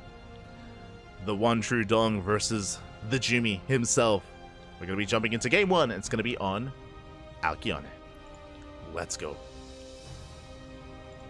Let us go. I do appreciate it. DRG, he's not too active anymore. We rarely see DRG over the past couple of weeks in ESL Open Cups, in KSL, in a lot of these online tournaments. DRG has been inactive, so I have been a little bit concerned that maybe he retired quietly. Not uncommon for that to occur, where we don't even have an announcement and a player just stops competing and just steps away. So part of me was really scared that that's what happened, but no, DRG, he's still here, he's still playing, still competing, and DRG can perform quite well in this event. We'll see. We'll see if that's the case.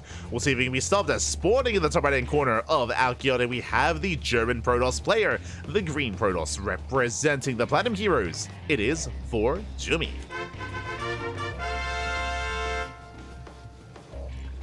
And spawning in the bottom left-hand corner, we have his opponents. We have the South Korean Zerg player, the Blue Zerg, representing himself, currently teamless.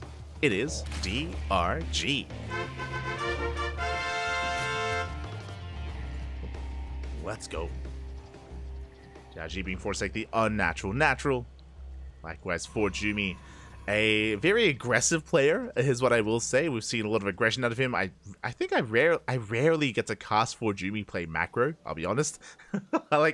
He's just always in your face, always looking to take advantage of his opponents in any way he can. So we'll see how he does approach DRG.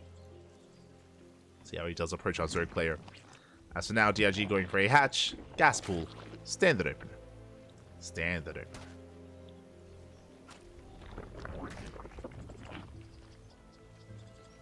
Likewise, Forjumi going for the gate expand into Cybercore. Everything looking as it should for the time being.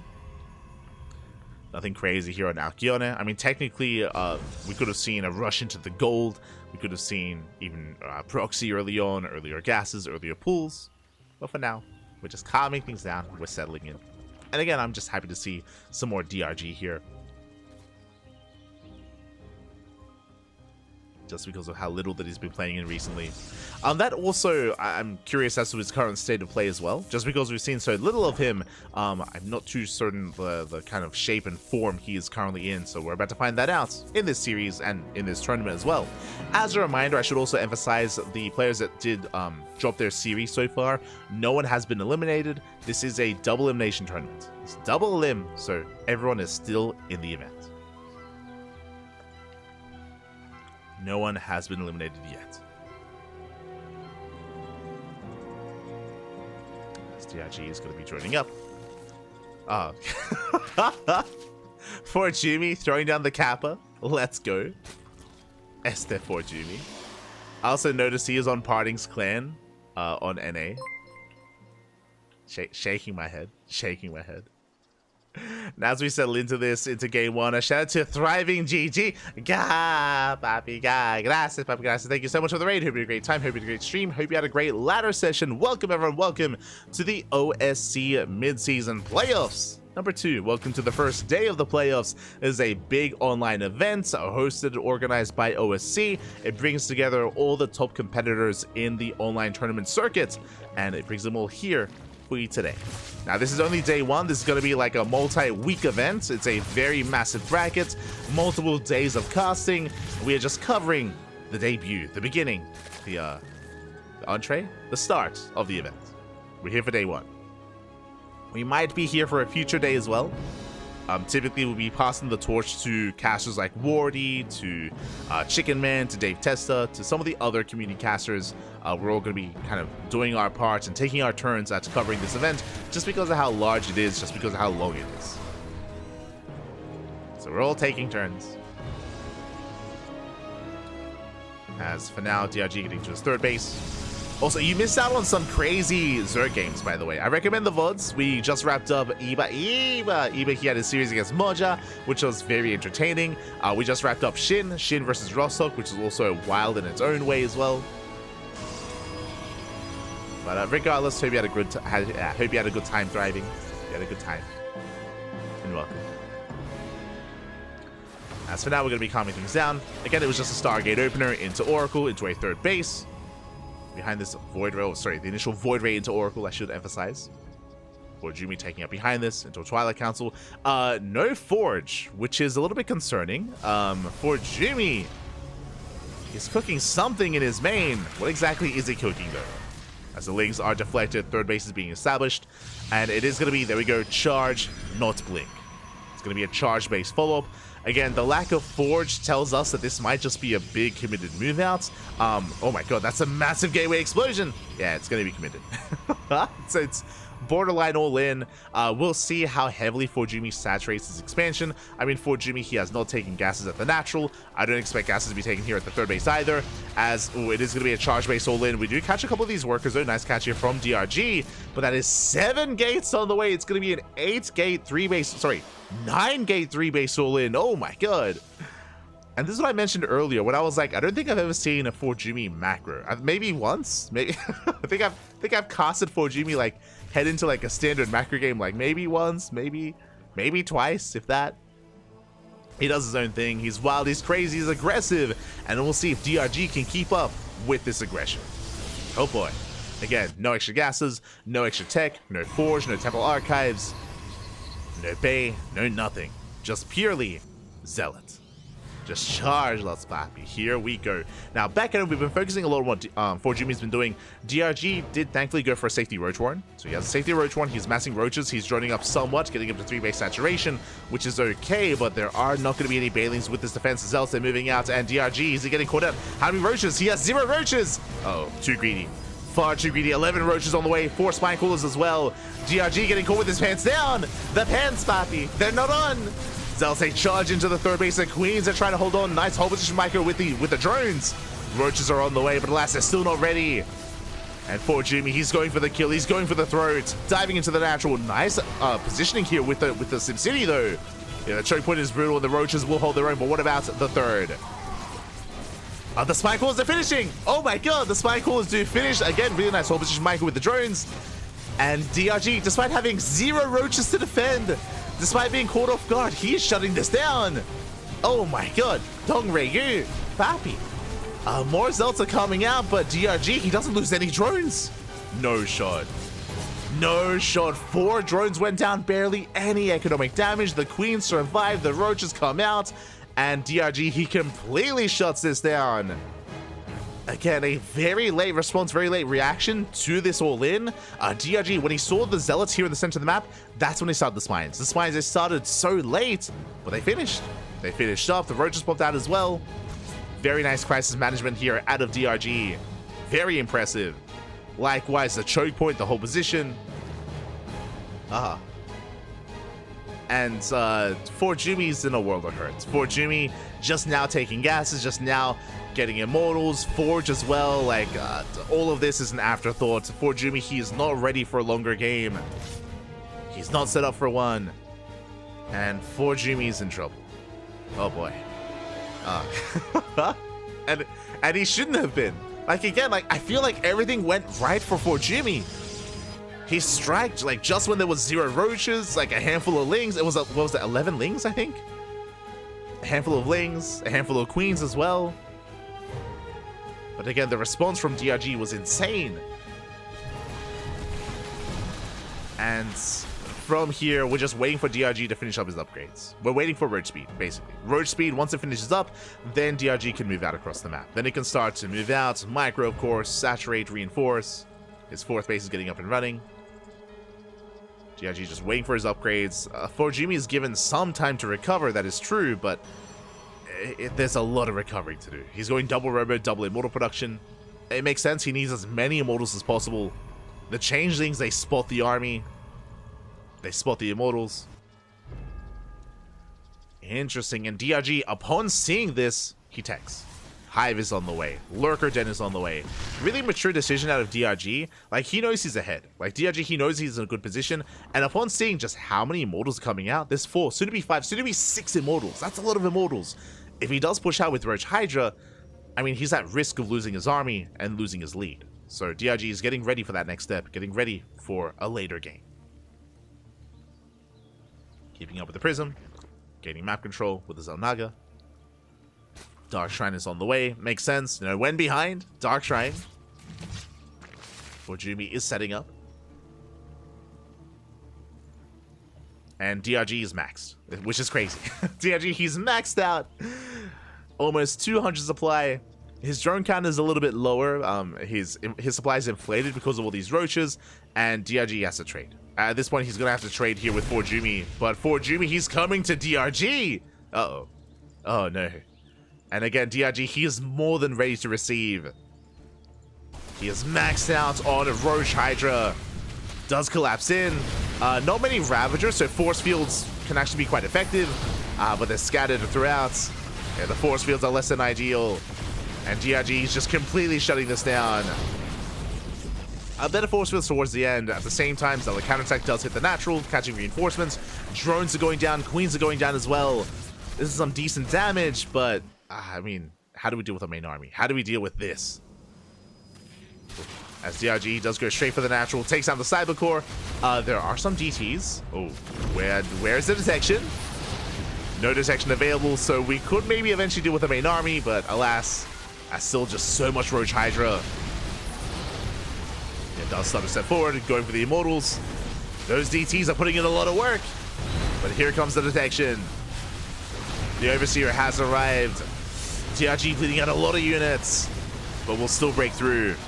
GG. GG gets called, and DRG will take game number 1. GG. Again, very impressive play there from DRG. Very inspiring as well. It's like, it's like, oh my god, I just didn't think it was possible to hold there. It's crazy. Very impressive stuff. And from here, we're going to be calming things down and getting into the next game. The pressure is now on Forjumi. Can he bounce back? Can he make a series out of this? Ooh, did I mess up? My mistake here. My apologies. I may have accidentally. I was distracted by the raid, Bobby. I was distracted by the raid. So I do apologize. But if you're in the chat, it is Not the freshest of setups here, but if you're in the chat, predictions are now open. Place your bets on who you think will take the series. We're one game in, so it's already leaning in one direction, but Forjumi always has the opportunity to bounce back here. I apologize, I was meant to start the predictions at the start of the series, so my apologies. I was distracted, Papi, by the thriving. It's all good.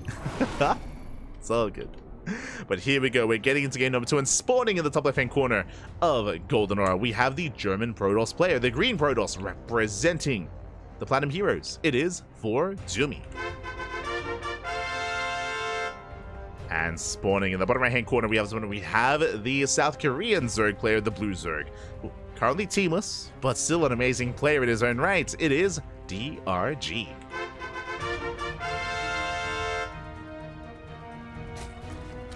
Just catching up with the chat. Thanks for casting literally everything live, VIP. You're the goat. Oh, thank you, Thriving. Thank you. We do our best. We do our best. I do what I can, Papi. Casting everything. Whatever we don't cast live, we cast via replays. True. Just doing our parts. Gracias.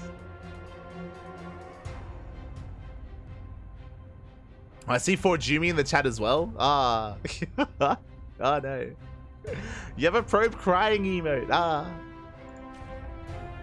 Este Forjumi. It's okay, Papi. It's okay. Less than 3.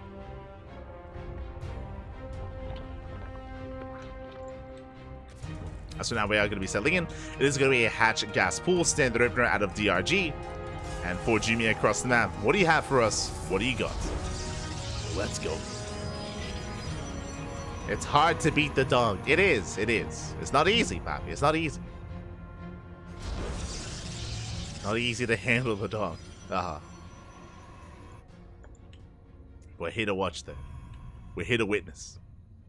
Likewise said, they're open out of Forjumi. For the time being, everything's looking as it should. We'll see what kind of direction things take, though. What I will say, especially after that last game, I imagine DRG's on notice. I imagine DRG, he's that much more aware, that much more even respectful of Forjumi after the previous 9-gate 3-base all-in.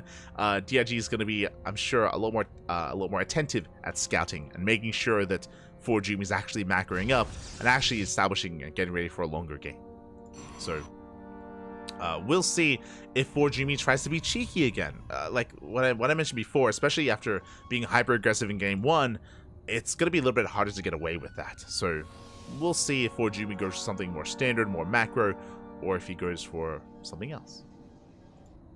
But now, Stargate opener here out of Forjumi. Going to be the initial Stargate.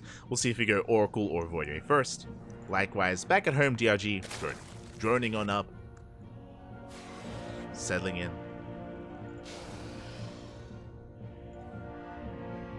and attempting to scout his opponent. The Adept moves out. As it moves out, Lings move in, and DRG will get a free scout of the main base, or at least he should. Is being a little bit greedy, going for the probe. One probe does go down.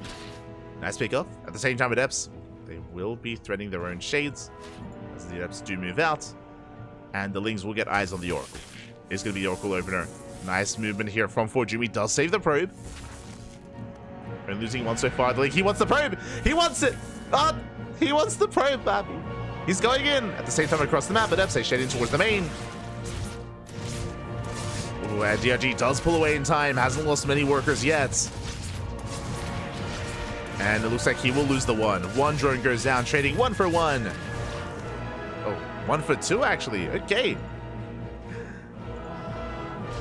Not bad. As Forjumi does get the extra drone kill, but it was 2 Adepts for 2 drones, so not the most ideal trade for Forjumi. Behind this, going for a Twilight Council and Robo before the 3rd. Once again, aggression. Aggression is on the horizon here for Forjumi. Oracle's moving out. I would imagine... Ooh. As we are going to be recalling the Stalker to safety. Thankfully, Stalker is saved onto the other side of the wall. But we are going to be stuck here on 2 bases. And I was going to say, I imagine this is going to be Glaives, but we'll see. We'll see if we head into Glaives, into earlier Blink, into Charge. Show us the upgrade. Show us what you got. Once again, another gateway explosion, getting to 4 gateways. Oh, okay, it's going to be a Twilight Council, not into charge, into a Templar Archives, into an interesting way to dive into an Archon drop. So Templar Archives into Archons. Actually, my apology. Yeah. Into a War Prism, I imagine. Into an Archon drop. There we go. Prisms on the way. We have seen a couple of players rely upon this. A couple of European Protoss players. When it comes to the Koreans, I think Creator has gone for this variation every now and then. I mean, I say every now and then, like once a month sort of thing, or maybe once every now and then. Sometimes I've seen Creator do this as well. As for Jumi will expand, getting into his 3rd, and getting ready for a longer game. Again, this opener should just be for Archon Harass. We'll see if we commit a little bit harder, as we've yet to invest into a Twilight Council upgrade, but I'm sure soon going to be working towards charge. As the Prism is out of the map, and the High Templar on the way. But the Lings are parked right underneath the Prism, though. We actually can't warp in the High Templar. Yeah, forced to warp in elsewhere. Ay. Yeah, warping in back at home. Archons are morphing in as well, and this will delay the drop. Will delay the build, as the Archons have finally arrived back at home. DRG droning, saturating his 3rd, getting gases, taking Evo Chamber, and here comes the drop.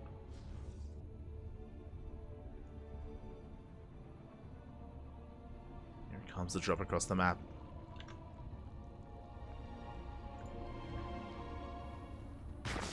Headed towards the 3rd.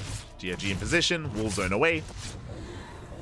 Zone away the Prism. Behind this Embracing Roach production. Hydrogen on the way as well. Oh my god, that's a lot of Queens! The Queens, they will shut the... No, the Prism! No! Get out of here! Oh my god, the Prism taking a lot of hits and will abandon one of the Archons, but will survive with the other. It was a brutal call to make, but it was the only way to get away with the Prism and at least one Archon.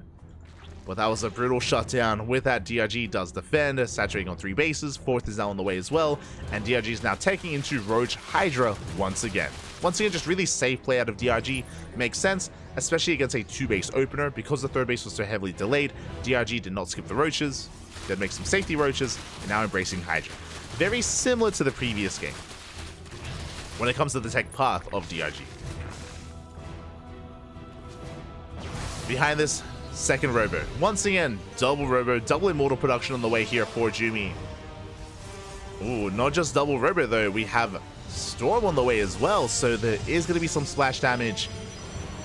There is going to be a little bit more complexity to this army of for Jumi. Do love to see it.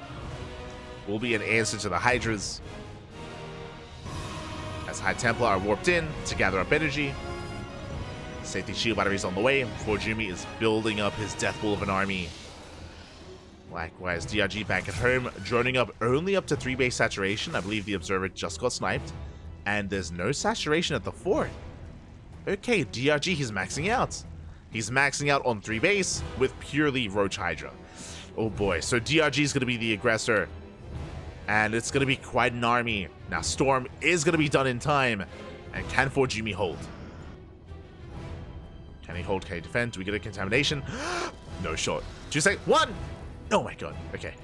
I was so concerned that DRG was going to be able to contaminate that building. Okay, we're okay, Pappy. Let's see, we go. The army does push in. These force fields slowing down the push. No Ravagers. Without Ravagers, these force fields can buy a lot of time. Can buy a lot of time. There we go. Contamination on the Robo. On the wrong one, though. As the Immortal will still pop out.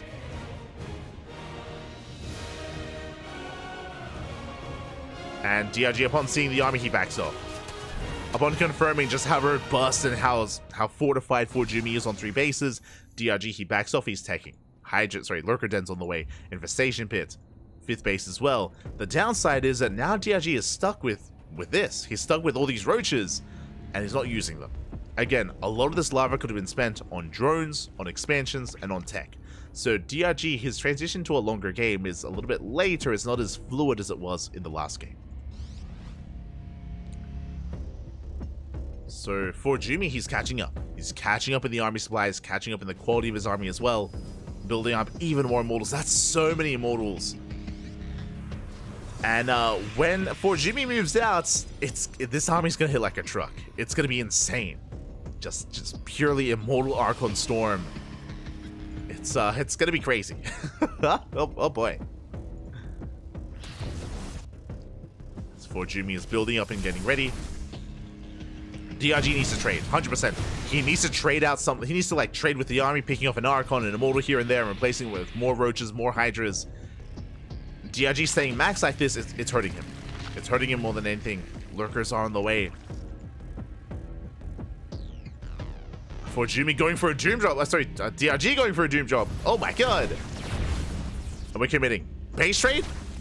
We might just commit here. Drop into the main. Lurkers are still on the way. They just now finished up. Prism in the main gets zoned away by the Queens. And the drop will shut down the main. Denying +2. Lurkers are sieging up. Storm being thrown down. And can Forjumi break this? He does have detection. Massive storms here on everything. Oh my god, the storms on the Roaches, on the Lurkers. And Forjumi, he breaks the 4th. At the same time across the map, the main base is falling. And we are committed to the base trade. DRG remaxing with Hydra. 22 Hydras on the way. Hatchery will fall. Forjumi slowly pushing towards the main. Oh, the Overlords! Get out of here! Overlord's getting stormed upon. Main base has crumbled. Now headed towards the natural. We have reinforcements for Jimmy. He's going to try to make a stand at his natural. Likewise, DRG trying to make a stand at his main. As there's still 2, maybe 3 more storms with the army. Lurkers getting in position. This army here from DRG getting a little bit smaller, getting thinned out. For Jimmy, he abandons the main, going for the 4th instead, going for the 3rd. But there are Lurkers in position. Where's the detection? Uh-oh. Oh my, the storm! The mineral line, the drones go down! So does the hatchery. And DRG is still not gaining any ground across the map. He's still not pushing to the natural. And more bases are going down. DRG getting knocked down to 1 hatchery. 1 base left. Limited larva, limited economy. DRG, he has still not been able to break this. Is going across the map. He bypasses the main army, recalls back home just in time. Does recall back. And there's detection, there's the observer. DRG barely has anything left. Is pushing, we have storms! Oh my god, once again, massive storms! Covering every single lurker. There's 1 lurker left. GG gets called, and for Jimmy, he defends, he survives, and he takes game number 2. We are going to the ace match. GG. Whew. GG, well played. For Jimmy does take the game again. DRG, he went for a 3-base max out, if you recall. He joined up to 66 workers, went up to Roach Hydra, maxed out, but because of Forjumi's setup back at home, the maxed out army did nothing, and Forjumi, he was just stuck with this maxed out army. Did opt to go for like a pseudo base trade with a Doom Drop, which was a bold move, did kill the main, but wasn't able to get much done or anything done at the natural base. Forjumi just snowballed out of control with that insane army, that intense army of Immortals, Storm, Archon. And with that, we are going to the ace match. We're going all the way to game number 3. Let's go. Let us go.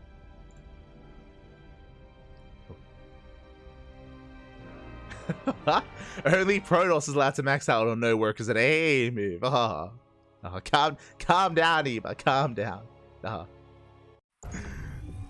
Here we go. We're getting into our next game. And spawning in the top left-hand corner of Side Delta, we have the green Protoss player from the land of Germany representing the Platinum Heroes. It is Forjumi. And spawning in the bottom right-hand corner, we have his opponent. We have the South Korean Zerg player, the Blue Zerg, representing himself, currently teamless, being forced into the ace match. Can he bounce back? It is DRG. Go. Okay, DRG again getting punished for his aggression in the last game, and after what happened in game number 2, I imagine that DRG is going to be taking a bit of a slower approach here. I mean, I say that, I do think that the 3rd base location on Site Delta is a little bit more It's not as fortifiable as it is on Golden Aura, for example. It's a little bit more exposed. That's what I was looking for. It's exposed, might be a little bit more exposed. So if DRG were to go for something similar, it might have a little bit more success on side Delta, but we'll see. We'll see how he does approach this. We'll see how our players do open up.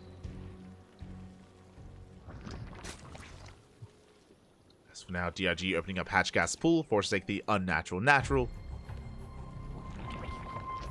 Likewise, for Jimmy back at home, going for the gate expands. Everything looking normal so far. Again, we have seen some aggression out of for Jimmy, but nothing too crazy, nothing too wild. Nothing off of like one base, for example. Or even two base. But I'm curious. I'm curious to see how for Jimmy does follow this up. As he's gone for very different builds in each game so far. Game 1 was a 3-base charge all-in. Game 2 was fast tech, staying on 2 bases, taking a later third, and building up Immortal Archon, Storm. We'll see what he goes for here in Game 3. As if you recall, it was a, I guess, Templar Archives opener into an Archon drop.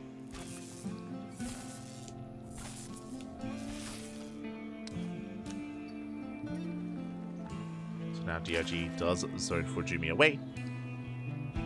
Building up, saturating his bases. We have our tech of choice, Stargate opener this time out of for Jimmy. Let's go. Something more standard.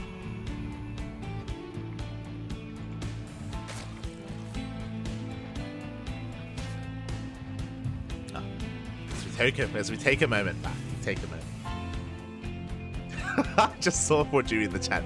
Nice race.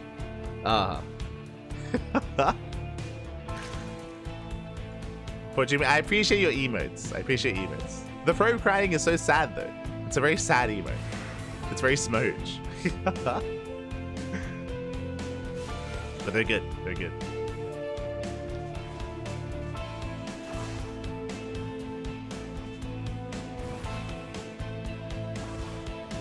Now we are going to be settling in. It is going to be an Oracle first here for Jimmy. Likewise, shading into the main, just trying to be as annoying as possible. Not quite catching a worker. Not yet. Not yet.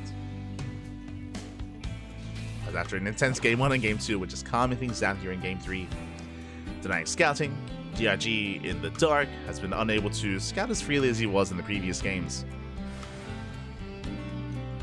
For Jimmy setting up for an expansion. Oh, let's go. We're expanding. We're taking a third. Probe is coming in. Yes, so far the most standard setup we've seen this entire series out of for Jimmy. He's crazy. We're expanding. We're taking a third. We have a second Oracle on the way. We're defending. And we're probing. Okay. So far, so good. Nothing crazy this time. Behind this, for Jimmy can set up his next step to work towards the Twilight Council, into Forge, into potentially +1 and Blink. Or Charge. Oracle dips in. Really, this is when for Jimmy throws down like a Fleet Beacon and a second Stargate and like rushes into Tempest or something. I'm ready, Pappy. I'm ready. There it is. Forge and Twilight Council. Oh my god. Jimmy.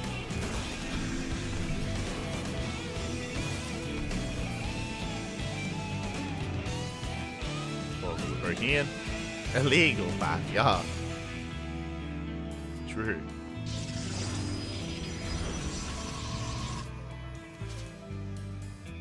Let's poke in. At the same time, DRG going for the shield battery, a little bit more exposed. And it looks like the shield battery should go down. Nice pickup. Shield battery does fall.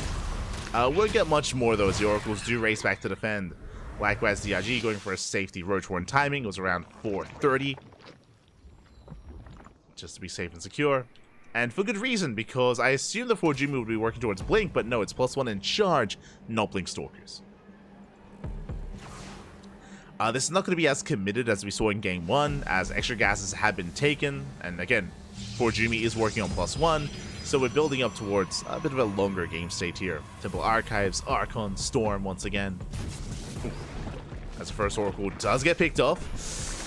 The Oracles haven't been able to get much done here, and the first Oracle going down is brutal. DRG does defend. So Oracle is forced to recall back home. And this time DRG is droning. He's droning up to 73 workers, getting a 4th base as well. He's not going for any kind of crazy max out that we saw in the previous game either.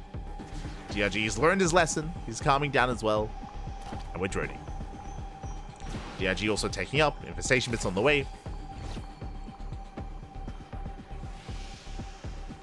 Getting to those overlords. DRG does confirm the army composition coming upon him. Archons, charge, and storm. DRG is going to be committing here with initially a Roachling army.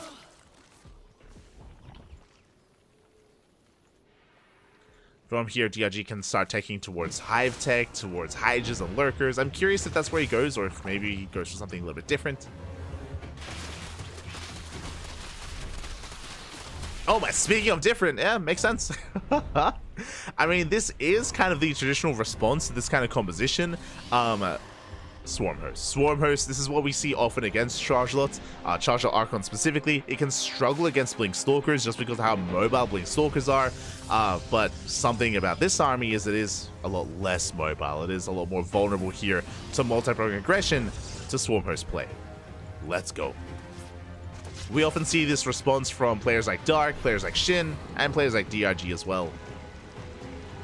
This is kind of like the one kind of state of play where you can go Swarmhost like this against Protoss, and where they can be quite effective.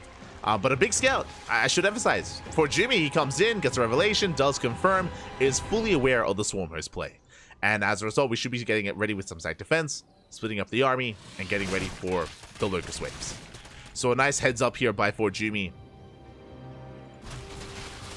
Is aware. Nida Storm on the way. Rocks being knocked down.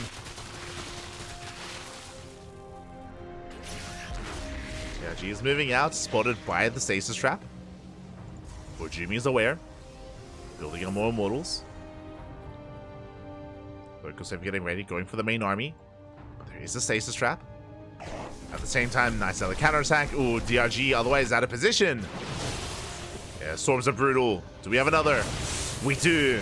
Another storm does connect Stasis Trap as well. The Locust Wave does nothing. And back across the map, 4 drones go down. And the hatchery as well. Very nice counterattack by Forjumi. Shuts down the base. Gets some workers. And the Locust Wave has done nothing. Now what's concerning is I feel like typically the first Locust Wave needs to get the most done to gain momentum. To start the ball rolling. And for the dominoes to fall one after the other. But the first Locust Wave was lackluster, and now I'm that much more concerned for DRG. I'm concerned. Nida Storm on the right-hand side. Locust Wave going for the main. At the same time, DRG does try to hit the left-hand side instead. Catching Zealots. Zealots getting chased down. Locust Wave getting ready. Forjumi is where the Nida Split is not quite in position. Outside of the stasis, there's not much here. We're going for the natural even. Okay. Going for the robos. Locust Wave does come in. The first robo is going to go down. The first, and can we get the second? Oh, it's going to be close. Locust Wave getting stuck on each other here. Going for the mineral line instead. 4 probes. 4 probes do go down. Forjumi, thankfully, only losing the single robo does save the Colossus, saves the mineral line. And now we're getting ready for a counterattack. Forjumi pushing onto creep. Without detection, which is scary. Sure, we're getting ready for that. There is no observer, unfortunately, so there we go. Observer has to be remade. Observer's on the way.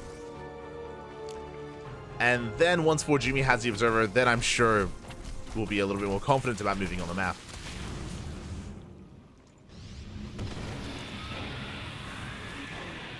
I just want to say, do continue. The creep is looking insane as well, and behind this, DRG getting ready for lurkers. He's getting his lurker transition up and running. Locust Wave going for the main. Won't get much done, and Forjumi doesn't care about the Locust Wave moving out across the map. Now, what's scary here is that those Swarmhosts are dead supply. Right now, they're currently dead supply. They're not ready with their Locusts. And behind this, we have lurkers on the way. A Spine Forest as well. Can DRG hold? I mean, mean, that is a lot of spine crawlers, and the lurkers are about to finish. The storms are brutal. Massive storms on the roaches. Transfuse. Roaches coming in from behind. But the roaches, they're melting here against the immortals. And where's the locust wave? We need it. The locust wave is almost ready. Once again, big storms here on the lurkers. Locust wave coming in, but even with it, it might just be too much. As for Jumi, he's breaking through. He's getting on top of the lurkers, one after the other. Has broken the third base. The storm hosts, they do nothing. They're coming back. And could try to dive on the Colossus, but for Jumi, he kites away. Does pull away from the locust. Hydra's trickling in. There is no storm. Oh. The juggling, though. The juggling saves the Colossus, not the immortals. But the Colossus do survive. And again, there's no high template, there's no storm. But another base is going to go down. DRG coming in from behind. Trying to at least. Trying to catch reinforcements. Zealots, they wreak havoc in the middle line. The drones, they get shut down. They can't escape. No. There's no way out for the workers. 16 drones go down. DRG is getting ready here for the move out. Has another locust wave. No lurkers, though. Just Roach Hydra. Roach Hydra coming in. Poor Jumi running out of steam a little bit here. Force back the stasis. Oh my god. Catch some Storm Host. DRG stutter stepping in, and he will shut this down. Takes down both Colossus. Locust wave comes in, and the army's being cleaned up at the same time before Jumi getting to the main. Going for the Lurker Den, not bad. Upgrades do finish, but the Lurker Den is gonna fall. And DRG barely has an economy. He's all in. He's all in at this point, down to 41 drones. Jumi getting more workers in the main. Meanwhile, Nidastorm across the map. DRG, he's committed. We gotta go. Could potentially snipe the main. Jumi has so many other bases. Has an economy. Does spot the Nidus. And is racing back home. Won't need the recall. Recall was available. Oh no, the Swarm Host. Swarm Host goes down. Catching an Archon. DRG does have an efficient army, getting a disruptor as well, getting one, getting two, getting three. Oh my god. Calm down. For Jumi. Okay, DRG making the most out of a bad situation. Catching an Archon and two disruptors. But alas, as the game goes on longer, as the game progresses, DRG just cannot sustain himself, cannot keep up. I guess what Jumi has.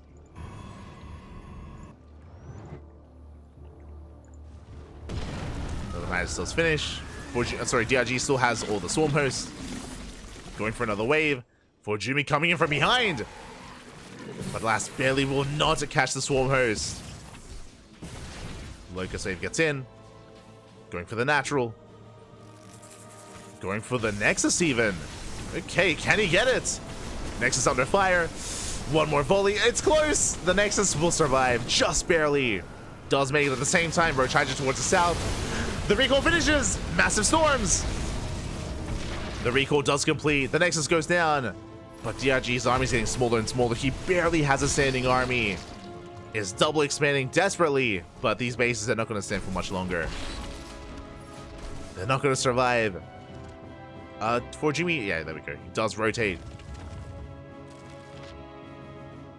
Is amassing his main army. Lurker Den has been rebuilt. We have some lurkers to work with. But Jumi has detection. Has observers. And Jumi, looking to come out with the first upset of the night. The favorite players for the most part have been coming out on top. DRG was another favorite player, especially after game one. Game one was a crazy game.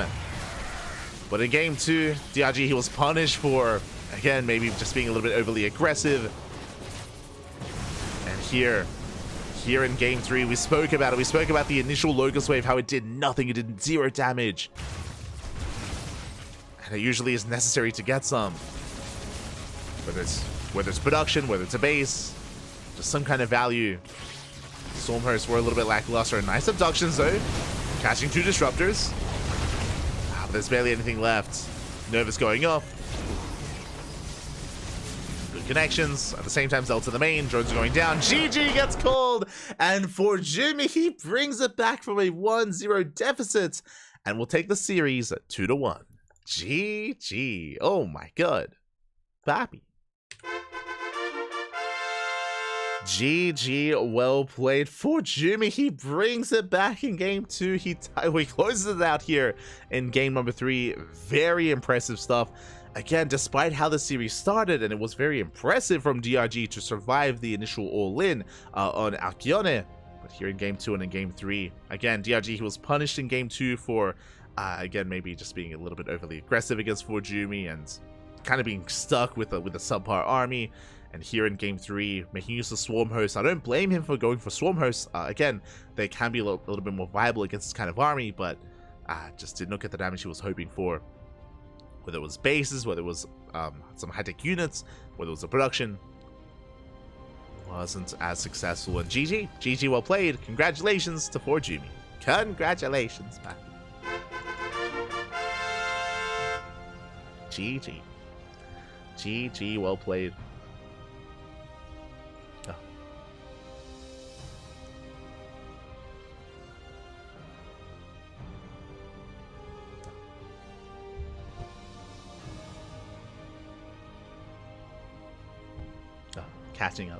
Catching up. Así lo Rimbo in the chat. ¿Qué tal? ¿Cómo estás? Bienvenidos. Ay, papi.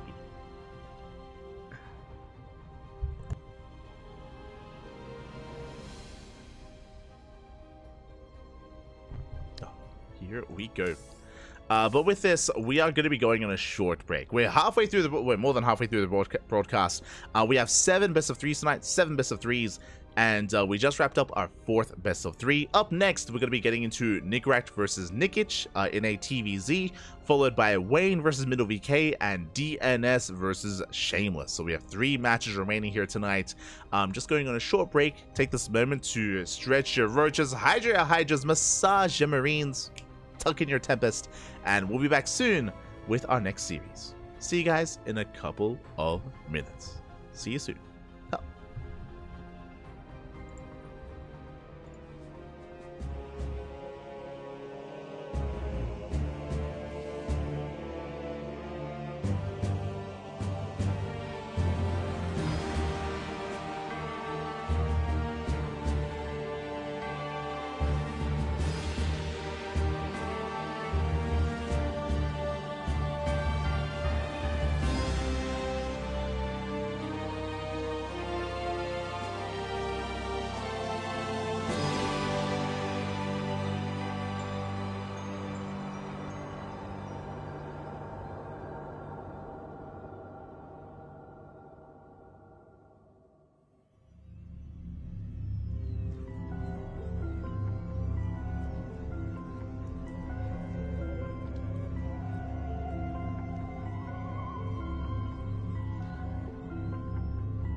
welcome back, everyone. Welcome back to day number 1 of the OSC 2024 mid-season playoffs number 2.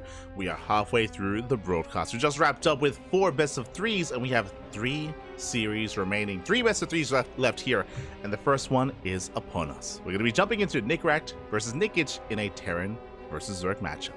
Let us go. Both Nickracht and Nikic have both been improving quite a lot this year, actually. They've both been improving so much here over the past 6 months. Over the past 12 months even, as Nickracht has been claiming some of these big weekly tournaments, Sparkling Tuna Cup, ESL Open Cup Americas as well, and even in WTL, Nickracht has been popping off. It's been very impressive to see his growth. Likewise, Nikic similarly has also been thriving and growing as a player. For a time was hyper aggressive and very cheesy as well, but I feel like has branched out a little bit more, and they will pair well together here for a series, for a best of. And here we go, spawning in the bottom left-hand corner of Post Youth, we have our red Terran player representing the Platinum Heroes. It is Nickracht. And spawning in the top right-hand corner, we have his opponent. We have the blue Zerg from Lena, Belarus, representing the Platinum Heroes as well, as they are teammates. It is Nikic.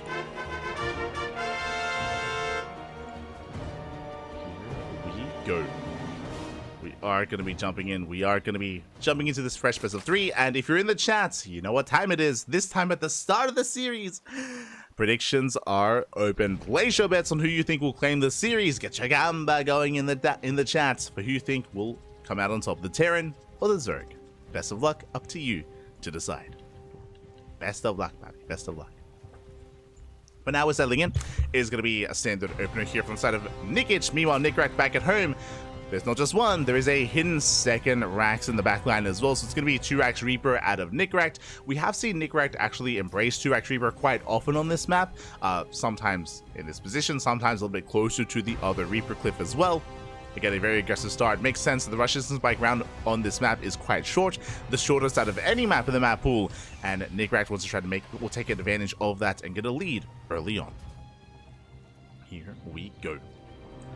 We'll see what he can get done, as is going to be rallying across the map. And the goal here is going to be to delay the third base, to contain Nikic on 2 bases for as long as possible. We'll see if he can. See if he can. Here we go. As initial Reapers are moving out. Again, Nikic for the time being does spot the initial Reaper, will spot the Rax on the high ground, but this is why Nickracht did throw down the Rax further back here, to keep it hidden, to keep it that much more difficult to scout from the eyes of Nikic.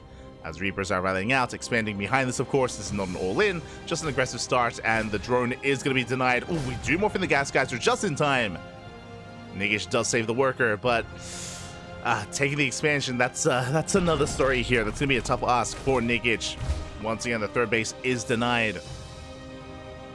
Lings are forced out. Dancing with the Reaper. Third base not being taken. And with the additional Reapers here, Nikic can try to force a cancel. We'll see if he can pull it off. See if he can, as the rest of the Reapers are now revealed. And yeah, he's going for the expansion, going for the natural, going for the third even. Has 3 Reapers. 4th Reapers on the way. And again, 4 Reapers is all Nickracht needs. With the help of the KDA charges, should force a cancel. Nikic is going to try to fight for it, though. Queens are waddling down. We have 3 Lings as well. They will buy a little bit of time. But I don't think we can pull this off. Yeah, the KDA charges are a little bit too much. And the base should be cancelled. Hopefully not killed. There we go. We do force a cancellation. Base is heavily delayed. And so far, so good by Nickracht. The Queens are out of position. They're diving into the main. Thankfully, Lings are going to be able to stop them. Ling speed kicks in. And Nikic will shut this down. First Reaper does fall. The others will dive into the main. Oh, another Reaper gets caught out. Down to 2. Down to 2 Reapers. And soon to be down to 0. Nice catch here from Nikic. Shuts down the Reapers. And back at home, Nickracht happily just chilling out, getting into a 3cc 2-1-1. Third CC is already on the way. It's about to finish up. Stimmon's on the horizon as well. Nickracht is safe and sound back at home, transitioning. And Nikic, his third, was heavily delayed. He's going to be stuck on 2 bases that much longer, going for a +1 Evo chamber, or going for an Evo chamber for +1. Makes sense. Again, even though Nikic hasn't seen much across the map, is aware of the 2 racks, is aware of the potential follow-up of Stim. Is aware of the Stim follow-up. Nikic, when you're in this position, when you're forced to delay your third base for so long, double expand. Nikic is double expanding in an attempt to catch up. We'll see if he can. Overlord tries to get the scout off. Overlord will get eyes on the progression of the third CC. So Nikic now knows it's going to be a 3CC 2-on-1. Should be aware that he can afford to join up a little bit harder for a little bit longer, as the third CC will delay the move out and delay the push. So Nikic knows he's safer to drone up here, I mean during this period. Behind this, double eBay on the way for Nicaract. And we'll see how much damage this initial move out will deal. The initial double medevac drop. As here it comes. It's on the way. The move out is spotted. Nikic is aware. Behind this, now it's time to make Lings. As many as possible. Lings are on the way. +1 Carapace as well. The most important upgrade here this early on. To defend against the mass bio. Fourth base, now finishing up as well. And so far, so good. Nikic should have enough. The Overlord is exposed. First Overlord does fall. Queen's coming in. Ooh, Flash Transfuse! Oh my god! The Queen is saved, and Nikic will survive. Will deflect the initial drop. Will deflect the drop, not losing anything so far. Behind this, Nicaract getting his third base up and running. 1-1 is on the way. Combat Shield, Stim is done, of course. Working towards a longer game.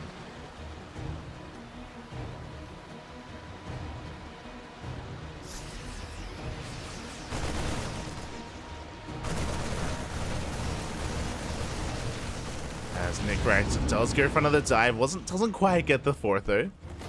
Getting some damage done. Going for the main. Going for the Queen. Queen takes a lot of hits. The Queen goes down. And nice pick up here. Good target firing as well. One Baleen does fall. Nicaract will load up, get the hell out of there, we'll drop away.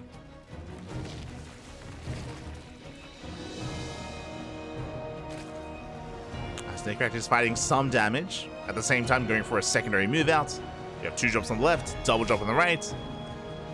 Nicaract going for a split push. And Nikic is somewhat exposed, not much in position here on the right hand side. That's some Ling Vein, there we go. Does rotate over, is ready. Is going to be somewhat ready for this. No transfuse. Yeah, not enough energy. No transfuse available. Ooh, 1 full medevac goes down though. Worth it for Nicaract. Oh, sorry, for Nikic. The other one. Huh? For Nika. You know how I mean. But nice target firing. Catching 2 Bailings. But again, a stronger defense for Nikic. Just down the full drop. Deflects the other. Getting to 1-1. Hydra's now on the way. It's going to be Ling Vein Hydra out of Nikic. So far, just on 3 base saturation, but squeezing out a couple of extra drones. Yeah. They're all Nick, Bappy. They're all some kind of Nick. Aye. Not like this. One's Nicky, the other's Nika. We got there. Aye. So now Nicaract once again going for another move out on the Bailey Zoo. Don't quite connect. Nicaract does react in time.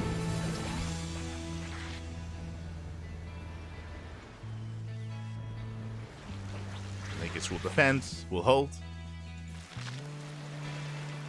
Yo, the worst it's been for me, the most like tongue twisted I've been casting, was casting Bunny versus Björn.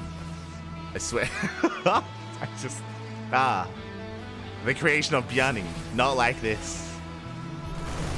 And also Björn and Ryo. A little bit of that as well. Babby, it was getting late. What could I do? What could I The brain just couldn't handle it anymore.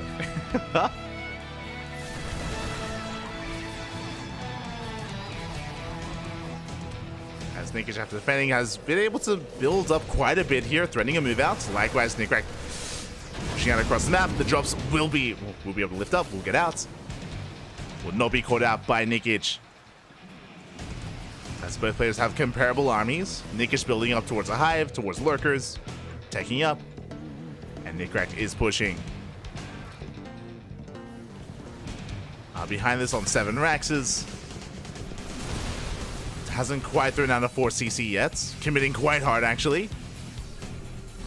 And we'll see what Nickrack can get done. Liberators have sieged. First lib does fall, second lib as well. Yeah, a little bit too far forward. But the hatchery will still be cancelled. Does that a finish, though? That I'm not so sure about. There's 4 tanks behind this, and the base will fall. And nice pick off here from Nickrack. And again, he's just rallying across the map.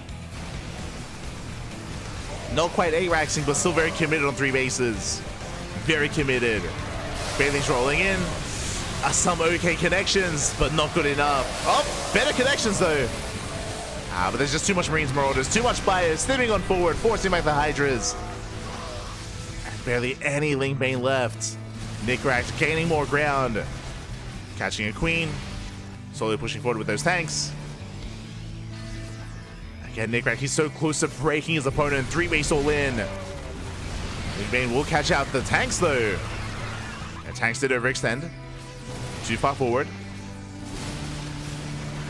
Nickrack pushing forward. The Medivacs running out of energy. And the Bio Army heavily overstimmed. Force to pick up, force to back off.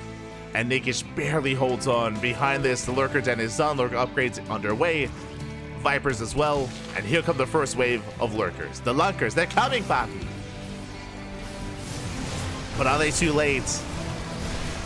Nickrack does catch the Queens. 2 Queens go down. The Lunkers, we need them. The Lurkers are almost done. Again, Nickrack still no 4th CC, no further tech. Just committing, rallying everything across the map.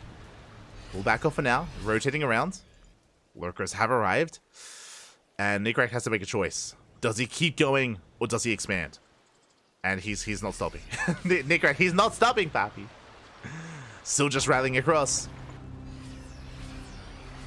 The longer this goes on, the worse it's going to be here for Nickrack. I mean, the supplies are looking good for the Terran, that's true.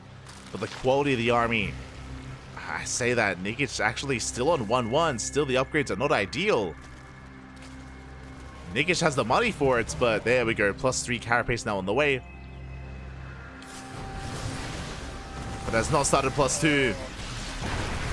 Nice fighting Cloud.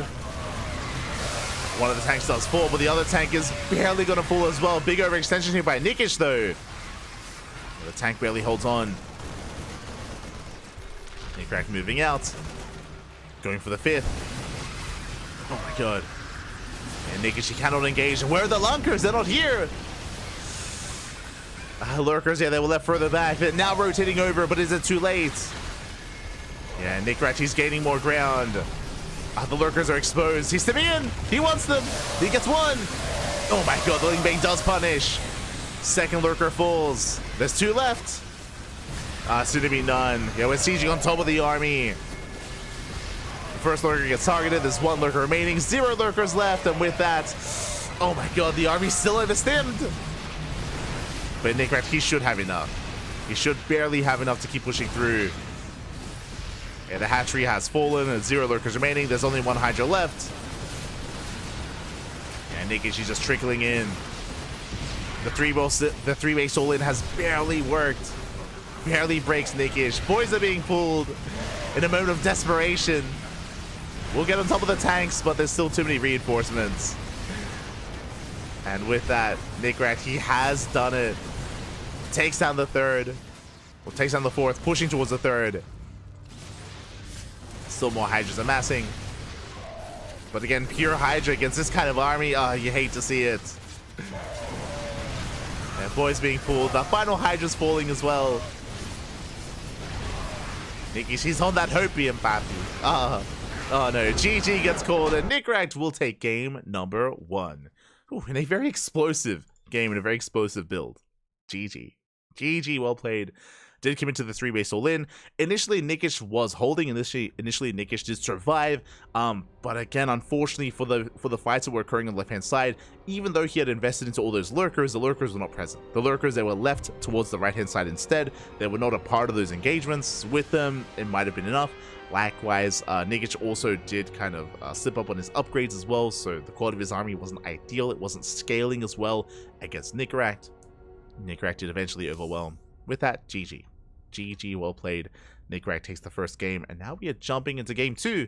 Gonna be jumping into Golden Aura. Let's go. Let us go.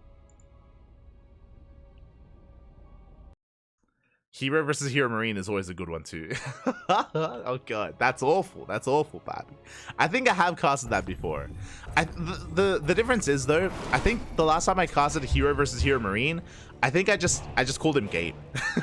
I just gave up and I just started calling him Gabe instead. Like that was easier.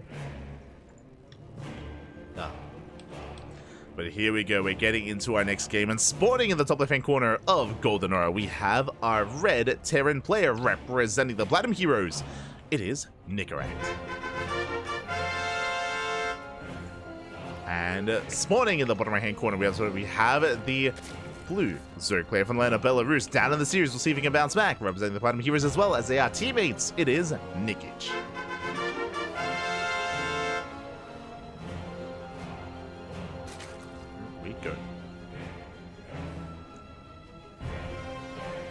We go. Nicorach once again setting up in the low ground. I say once again, in the last game, Nicorach did go for a 2-Rax Reaper opener, which was quite successful. Did force a cancellation on the third base of Nikic. This time, once again, 2-Rax Reaper out of Nicorach. Here we go. Back at home, Nikic going for a Hatch Gas Pool. Standard opener out of the Zerg player. We'll see if Nikic can fare a little bit better this time in the early game. We'll see if he's able to respond, react, and respect the build of Nicorach.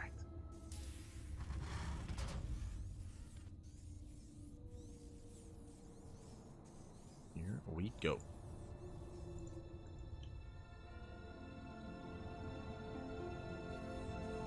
Mario got a map off of Cyril in EWC. I remember it was because he tried to copy Clem. That is not the case. If you were watching the game, you're referring to Mario took a game off of Cyril on Oceanborn, and if you recall, Mario was doing what he does best. That is Turtle. A bit of a slower Terran style, was turtling up on Ghost Lib Mine, being very turtle heavy on Oceanborn. And he was able to eventually just like force Cyril to, I say force Cyril. Cyril did just trade too inefficiently for too long. Eventually he was shut down. And if you remember in the interview afterwards, Cyril even admitted himself that he was just like overly aggressive, and he was stuck on Lingbane Hydra for too long and needed to transition into Broodlords earlier, which he fixed, which he just fixed in the next game, because it was the game right after that Cyril did adjust. He just got too excited, man. He got too excited.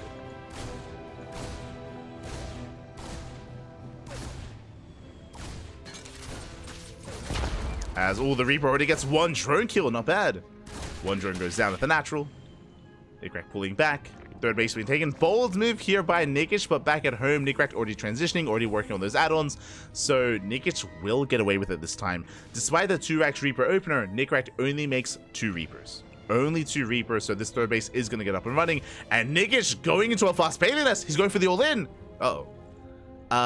Okay, so Nikic, he's going to be committing to the all-in instead, going for a Bane Bust. Reapers are denied entry into the main base.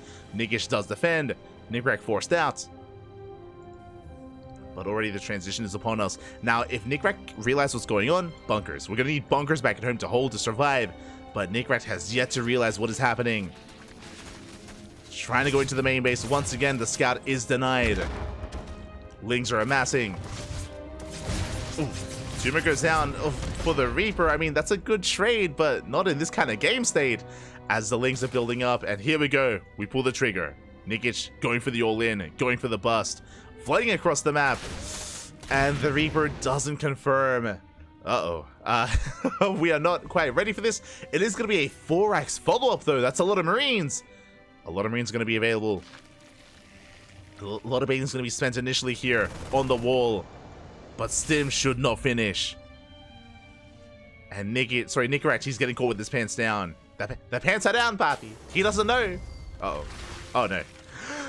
Oh, my God. Almost baited out. The wall's open. Okay, the wall does close up. Bailings roll in. Wall gets knocked down. Depot and Reactor do fall. I saw him use the target. Oh, my God. The target firing. Nicorach, he's crazy. Does target fire every single Bailing. He holds onto the ramp. And oh my god, he's holding. He is defending. Nigish cannot break in. Not into this army. No with slow Banes. No with Nikrak controlling. Yeah, he can just stand and fight. Doesn't even have to micro. Doesn't have to kite back. He shuts down all the lings. The Banelings are on the way, but there's no follow-up. There's nothing else left. Ooh, one Baneling almost connects, but GG gets called. That's all that was left, and Nikrak will take the series 2-0. GG.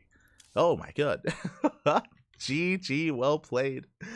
Nikrak, despite not scouting, did go for a 4-axe response. What does that mean? That means that Nikrak had an abundance of Marines to work with. He had so many Marines, despite not having a bunker, did have plenty to deal with. Thankfully, he was able to pull away. He was able to pull back to the ramp to create a choke point to make sure he didn't get surrounded, and then target fire his heart out, focusing down all the Banelings, and did not allow a single one to connect. No one it mattered most. GG. GG, well played. Ooh, Nikrak does hold, does take the series, does advance on to the next round. Yeah.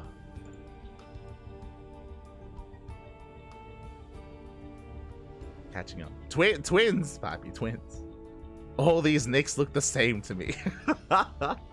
Oh no, not like this. Nikic, Nikrak, Nikita, how many others? Nico. Everyone.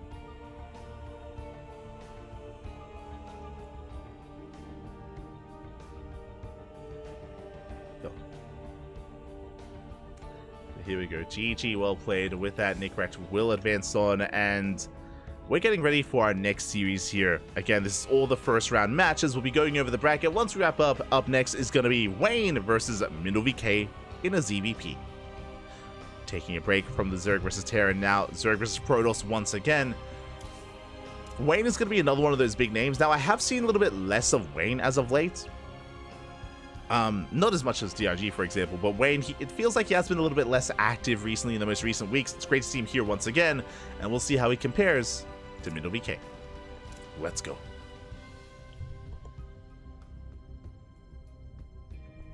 Let us go. So we're going to be jumping in. We made it! Let's go! We made it here. We have already casted Eternal Empire, we casted Cosmic Sapphire, and the bingo card is filled because up next we're going to be loading into 2,000 atmospheres. It has been far too long. As spawning in the top right-hand corner of 2,000 atmospheres, we have the red Protoss player representing Psystorm Gaming. It is MindoVK. And spawning in the bottom left-hand corner, we have his opponent. We have the blue Zerg player representing Team Starlight Twinkle. It is Wayne. And if you're in the chat, predictions, Papi. Predictions are open. Place your bets on who you think will claim the series. Will it go the way of Wayne or the way of MindoVK? Up to you to make that bet. Best of luck in the chat as we are loading into one of the older school maps in the map pool. Again, just to reiterate, just for those that are maybe tuning in a little bit later in the broadcast, we do feature an extended map pool here in this tournament. In OSC events, they do feature additional maps on top of the regular map pool. These maps are voted on by the players, and this season, every season they change. I think last season we had Jagannatha, we had Death Aura, we had some of these older maps. We had Nightshade as well. This season, it is Eternal Empire, it is 2,000 Atmospheres, as well as Cosmic Sapphire. So these are, I mean, I say older maps. Maybe it makes me feel old because they're new in my eyes. Like, over the past couple of years, like 2021, 2022, that's when these maps were active a handful of years ago. So it's cool to see them once again. It is nice to see them. And again, they were voted on by the players, specifically for OSC events. Just a way to keep things fresh and to keep players motivated. I know a lot of people have things to say about the current map pool and the current state of things, but, you know, that's why we're able to pick and play some of these other maps instead, older maps even. As a way to balance, Papi, a way to balance.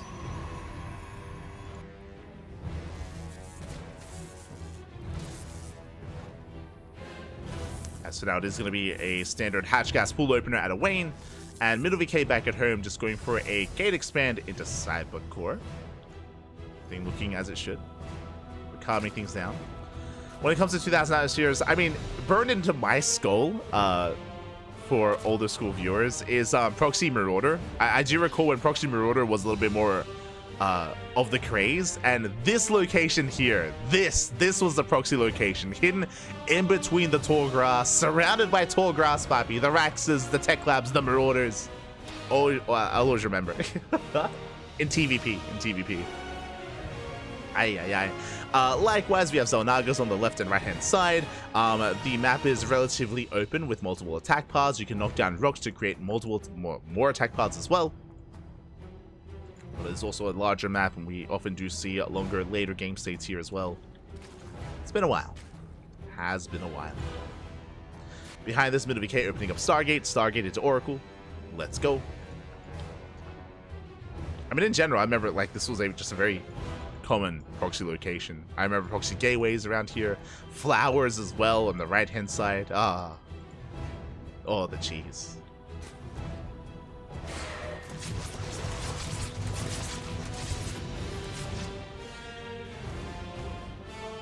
As I say, do poke in, force the shade away.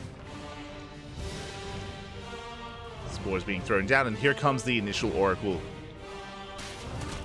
Meanwhile, nice catch out of Wayne. Does shut down one of the Adepts. Not bad. One of the Adepts does fall.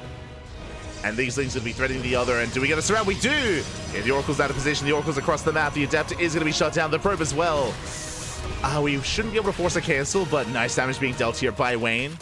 Again, the Oracle's across. Second Oracle does spawn in. But there's already a Queen. There's a spawn position. 2 drones to 2 fall. But Wayne even gets the pylon. 2 Adepts, the Probe, a pylon. Finally, Wayne is going to be forced back. Doesn't cancel the expansion, but has gotten a lot of value. So I would say a better start here for Wayne. Behind this, mid of VK going for a Void Ray. That I was not expecting. A double Oracle into Void Ray here out of Wayne. Interesting. I mean, the Void Ray is going to allow for more secure defense back at home, I suppose. But yeah, interesting choice. Into Forge and the Twilight Council. Intended follow-up. Working towards +1 and Blink, I imagine. Has 2 Oracles, can thread mineral lines, they can one-shot drones. No Sport the third, but there are 3 Queens. And 3 Queens in position. The Oracle is going to go down. And not a worthwhile trade here from Middle VK. 1 Oracle for 4 drones. And not worth it so far. Void Ray has arrived. I'm sure being a bit of a surprise here for Wayne. You don't expect a Void Ray after the Oracles. And we'll catch 2 Overlords. Not bad. The 2 Overlords go down. A Tumor as well.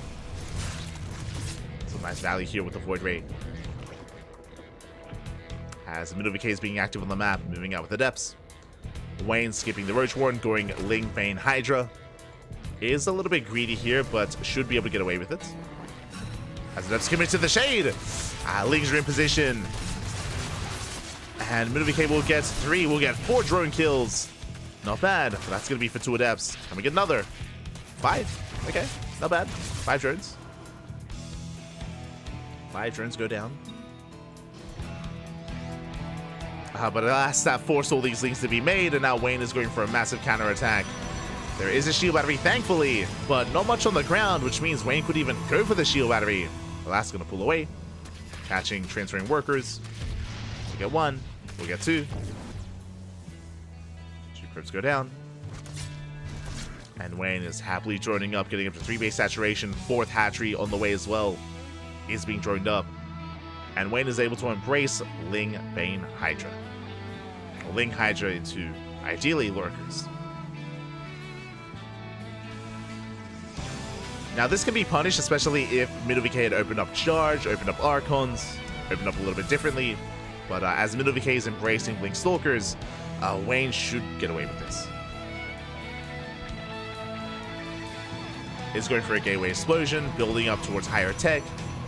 Second Robo's on the way, the Bay is on the way as well. So Middle VK just building up towards a longer game state. You can see he's turtling up, which means Wayne is free to drone. This would be the opportune moment for Wayne to drone up to 80. There we go, 82 workers for Wayne. Is free to take another expansion. taking a 5th base.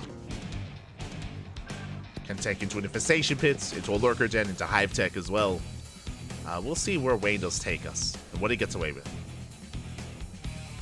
But now it has droned up. And based on the setup that MinoVK has, pushing into these Colossus is not going to be easy. So Wayne is taking. There we go. Infestation pit is on the way. That should be for the hive tech. Wayne is looking quite comfortable, making safety bailings.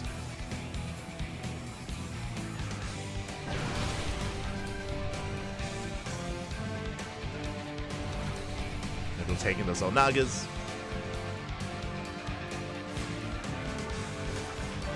Again, is embracing at least that ground-based army.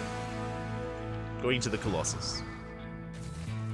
But I do feel like Wayne is just one step ahead here in that sense.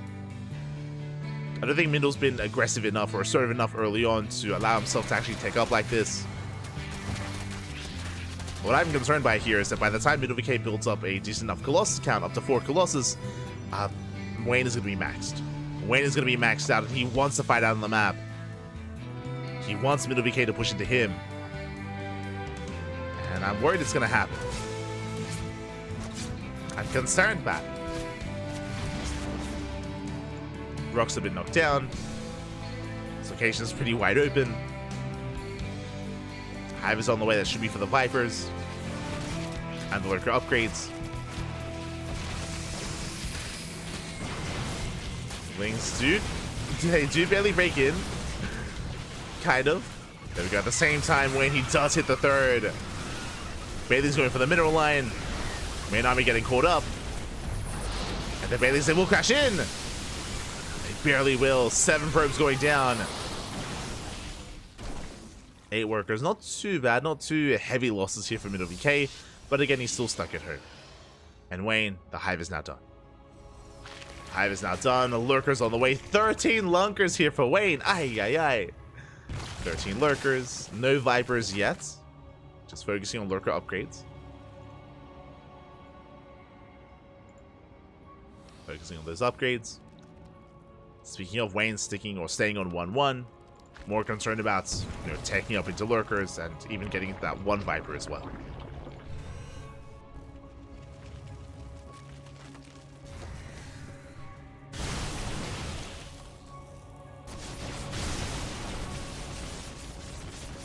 As the lurkers in position, MinoVK not finding a way in. At the same time, Big Ling Bane counterattack. Doesn't get into the natural, but instead it goes for the 3rd. Yeah, heads for the 3rd base. MinoVK stuck just running into lurkers. It's too late to turn around. The mineral line is going to fall. And he's committed. He's all in. He has to break through here and now. 23 probes going down back at home. That is 5 Colossus. But pushing into lurkers, with this kind of army, it's not going to happen. Ay, ay, ay. And the army trying to slowly stutter in. Takes down 1, takes down 2 lurkers, but the ground army crumbles before the lurkers. Oh my god. Again, trying to brute force your way through lurkers like this, it's not going to work. Oh my god. As MinoVK is just running out of steam, running out of units. More lurkers have arrived. And burrowing in. Oof. And down goes the army. Again, we're just trying to brute force it. It's not happening, Pat. It's not happening. Lings, they come in to reinforce. They surround what little is left. There's 2 Colossus remaining. GG gets called. And Wayne will take game number 1. GG. We'll take the first game. Again, Wayne, almost in full control of that game, was able to get a lot of damage early on, was able to recognize just how defensive MinoVK was being. As a response to the defensive style of MinoVK, Wayne, just greedy, just droning up, throwing out more bases, taking up into hive tech, embracing lurkers, of course. And yeah, MinoVK, if he did want to make use of that kind of 4 Colossus timing, he did miss it. He did kind of miss that window and wasn't able to fully make use of it. Ideally, when you move out, the lurkers aren't quite yet ready and you can gain ground. Last Wayne was more than prepared. Was able to just shut MinoVK down. And with that, GG. GG, well played. Wayne takes the first game. And we'll see how we can bounce back here in game 2. We shall see. As we're going to be loading into Site Delta. Let's go.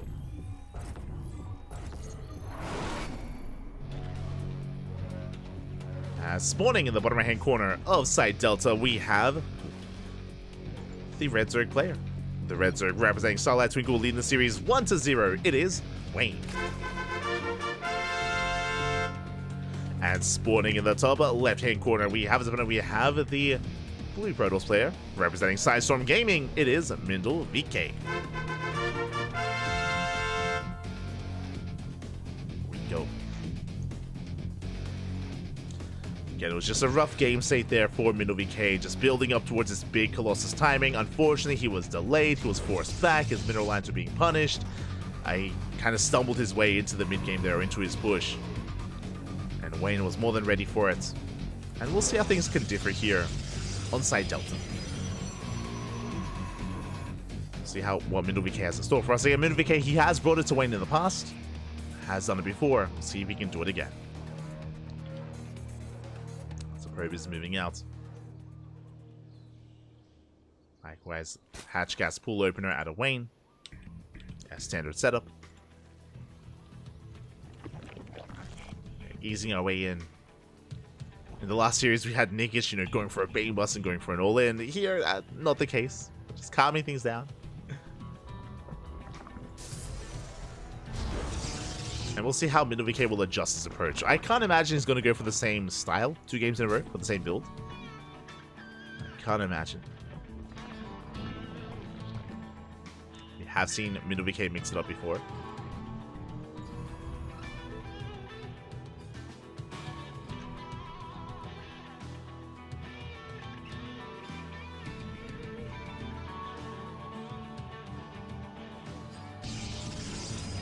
So now we're going to be settling in.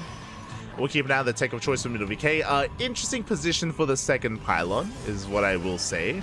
Usually if it was going to be a Stargate opener, the pylon will be thrown down a little bit further out towards the edge of the main. For it to be thrown down behind the mineral line, Twilight Council? I'm feeling if it is a Stargate, it should be a Void Ray opener. Otherwise, I'm leaning more towards the Twilight Council. We'll see what Mindel VK has in store for us. We shall see. Just waiting for our extra gas. Yep, there it is. Twilight Council has been thrown down. Oh boy. And the question now becomes, is it going to be Glaives or DTs? I mean, we've already pulled out. Okay, so we have our answer. We've already pulled out a gas, so this should be Glaive Adepts. But how committed? I mean, earlier today we did see a lot of Adepts. Earlier today we were, of course, covering some other Protoss players, and we did have a 6 Glaive Adept build by Rostock, which was crazy, by the way. It was wild. Didn't quite work out well, and I don't expect to see that again, but it's possible. Possible if we commit a little bit harder. Oh, actually, no Robo. This could just be 3-gate Glaives. Oh, no, never mind. Never mind. Okay. 4-gate Glaive Adepts here out of Mindel VK. Glaives are on the horizon. And we'll see what damage or what Mindel VK can get done. Likewise, we'll see if Wayne can get a read on what's going on. We shall see. As his Overlord is pretty far back, and Wayne was denied access into the main base because of the Stalker, so Wayne is in the dark.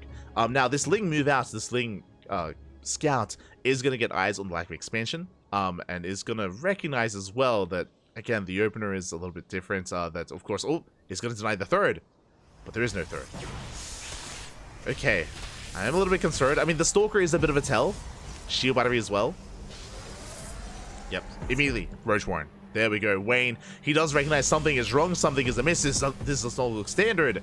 And the Roach Warren has been thrown down at the 4-minute mark. Very safe timing here for Wayne. We'll have access to Roaches.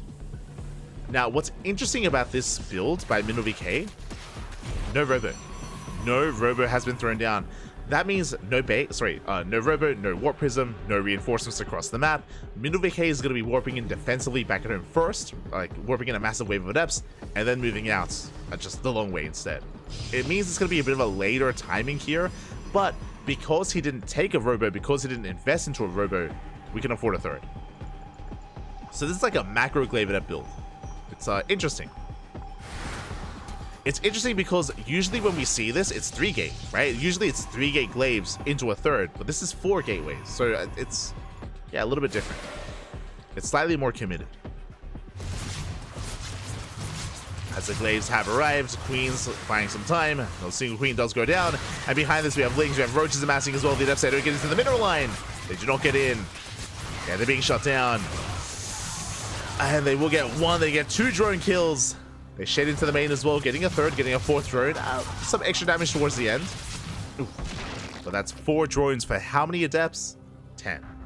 10 Adepts. Not worth it here for MinnowVK. And across the map, this 3rd base is vulnerable, is exposed, and here come the Lings. Here comes the counterattack. The Lings are moving out. Roaches as well. Lings going to be forced back home for the time being. Roaches, they keep pushing though. Adepts, they do threaten the shade. Wayne, he wants the Adepts. He wants them back. And he's going to get them. He's going to get the surround. He looks down the Adepts. And he keeps pushing. He commits. Ravagers are on the way. Wayne on decent saturation. And back at home, what do we have to defend? We have 2 shield butters. We have an overcharge. We have 2 sentries. Not much DPS here. Wayne can break through. Does he go for the 3rd or the natural? He's going for the natural. There is that shield battery though. Does connect. Lings, they flood in. No, the Lings, they flood in. They bust into the main. The Biles, they force this Sorga to move. And probes are falling. Probes are going down at the same time. Wayne going for the sentries. Does 2-shot. It's one of the sentries. Doesn't quite get the other. And the Lings, they aren't getting too many probe kills, but they do deny mining in the main. They deny mining. They get 4 probes in total. An Adept. Full Scout. Depowering some of the production. And Wayne will back off. Or even catching a Stalker. And Wayne getting a lot of value here. Forcing the boys to be pulled. Denying mining time.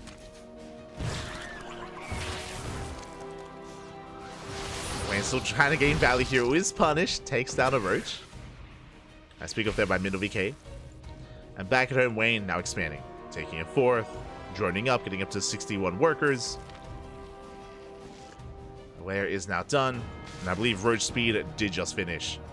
And Wayne, he is not droning up any further. He is just under 3 base saturation on 61 drones, and he's massing up Lings, Roaches, and Ravagers. He knows that MinnowVK has had a bit of a shaky start to the game. He knows that MinnowVK is vulnerable, and Wayne wants to try to punish that. Here we go. Is taking another expansion though, and is making some drones. Never mind. Okay, Wayne building up, still droning. Despite having the army, looks like maybe Wayne was expecting a counterattack, so he's just going to be droning and calming things down. Ooh, okay. We're calming things down.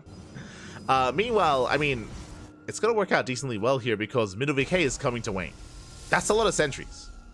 That's a lot of sentries morphing in. A gateway explosion behind this, +2. And it looks like MinnowVK is going for a 3-base push. He's going to be committed here. Wayne checking for a 4th base, has a link towards the north, link towards the south, sees, confirms there is no expansion, and that tells Wayne not to drone up. That tells Wayne to make more Roaches. He droned up to 3 bases, now 66 drones. So he droned up a little bit further, and now is focusing on purely Ling Roach Ravager. Again, confirming the fact that there is no expansion. And it is a 3-base all-in out of MinnowVK. And Wayne is almost maxed. He's almost maxed out at this point. That is a lot of force fields. But it's purely a gateway composition. Oh, the Biles connect! First sentry falls.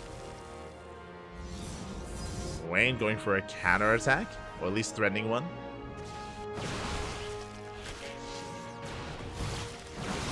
Same time trying to sneak up on the main army. So once again, they connect, they take down a sentry. Ling's coming back. Ooh, running to the main army. Bit of a waste there for Wayne. But Wayne is maxed. And he's looking to trade. Collapsing on the roaches, sorry, collapsing on the sentries. Knocking down those force fields. And we're running out of sentries. We're running out of force fields. Those are the last ones. And Wayne, he collapses on the main army. Takes down the prism. But barely does escape. The Biles do graze. And we can see we're just starting stepping forward at this point. Middle VK has almost nothing left. Behind this, +3 just now begins. No fourth. Yeah, GG gets called as there is no follow-up, and Wayne will take the series 2-0, advancing on to the next round. GG.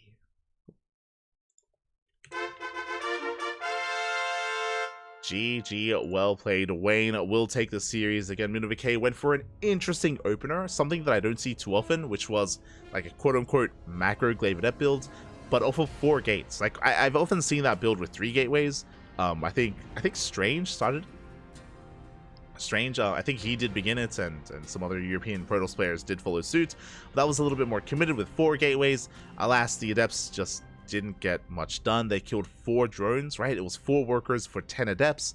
And then from there, Wayne did punish, did counterattack, and when you go for a build like that, you do need more damage. Even though it wasn't fully committed, even though there was a fast third behind it, more damage needs to be done there from the side of Middle VK. Alas, was not enough. And with that, GG. GG, well played. Wayne will take it. And with that, we are getting ready for our final series of the night. Oh boy. It is time for the final series. 7 best of 3s here tonight, so we have reached the final one. It is going to be a PvP between DNS and Shameless. We've been avoiding mirror matchups the entire day until now. Until now, we do have that PvP. Again, Shameless has been an up-and-comer this year. Ever since, I want to say, like November of last year, Shameless has been getting better and better results. Has been improving a lot, and we'll see how it compares to a veteran of the region, a veteran of the scene of DNS. It's the old versus the young. Oh no, I love you, DNS. I love you, back. I love you. Let's go. We're jumping in. Alright, jumping in. DNS, he's honestly a really good player. We were praising DNS a lot in 2023. I think DNS like semi-retired for a time and stepped away from the game. And then last year he came back, and DNS really did thrive in WTL. Last year in World Team League, when he was on Platinum Heroes, he was the MVP. He was the ace player of the team. It was very impressive to see DNS thrive on the Platinum Heroes. And then Platinum Heroes, they picked up Firefly. Their team got a little bit more well-rounded. DNS was a little bit less in the limelight.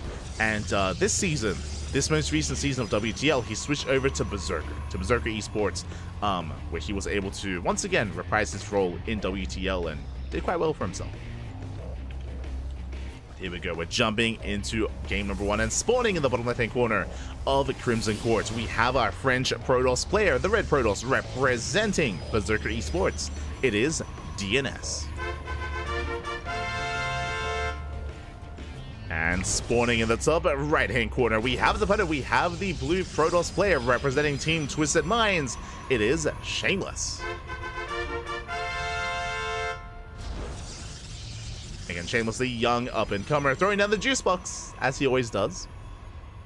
Shameless recently turning 18, I believe. He turned 18 like a month or 2 ago. It was a big moment for him. Again, he's achieved quite a lot this year and has really made more of a name for himself. For a long time, Shameless was more of a ladder hero and, you know, more active, not even in the online tournament scene, but just, you know, more so on the ladder or on maybe some team leagues here and there. But really did kind of break through and break into another level here in 2024. Has been really cool to see his growth as a player over the past year. We'll see how he compares. We'll see how he compares as we're jumping in, and if you're in the chat, back, get your gamba going. Predictions are now open. Place your bets. Place your bets on who you think will claim this series and advance on into the next round. Best of luck. As a reminder, the predictions are for the series, not for the game. It's for the entirety of the best of 3. Here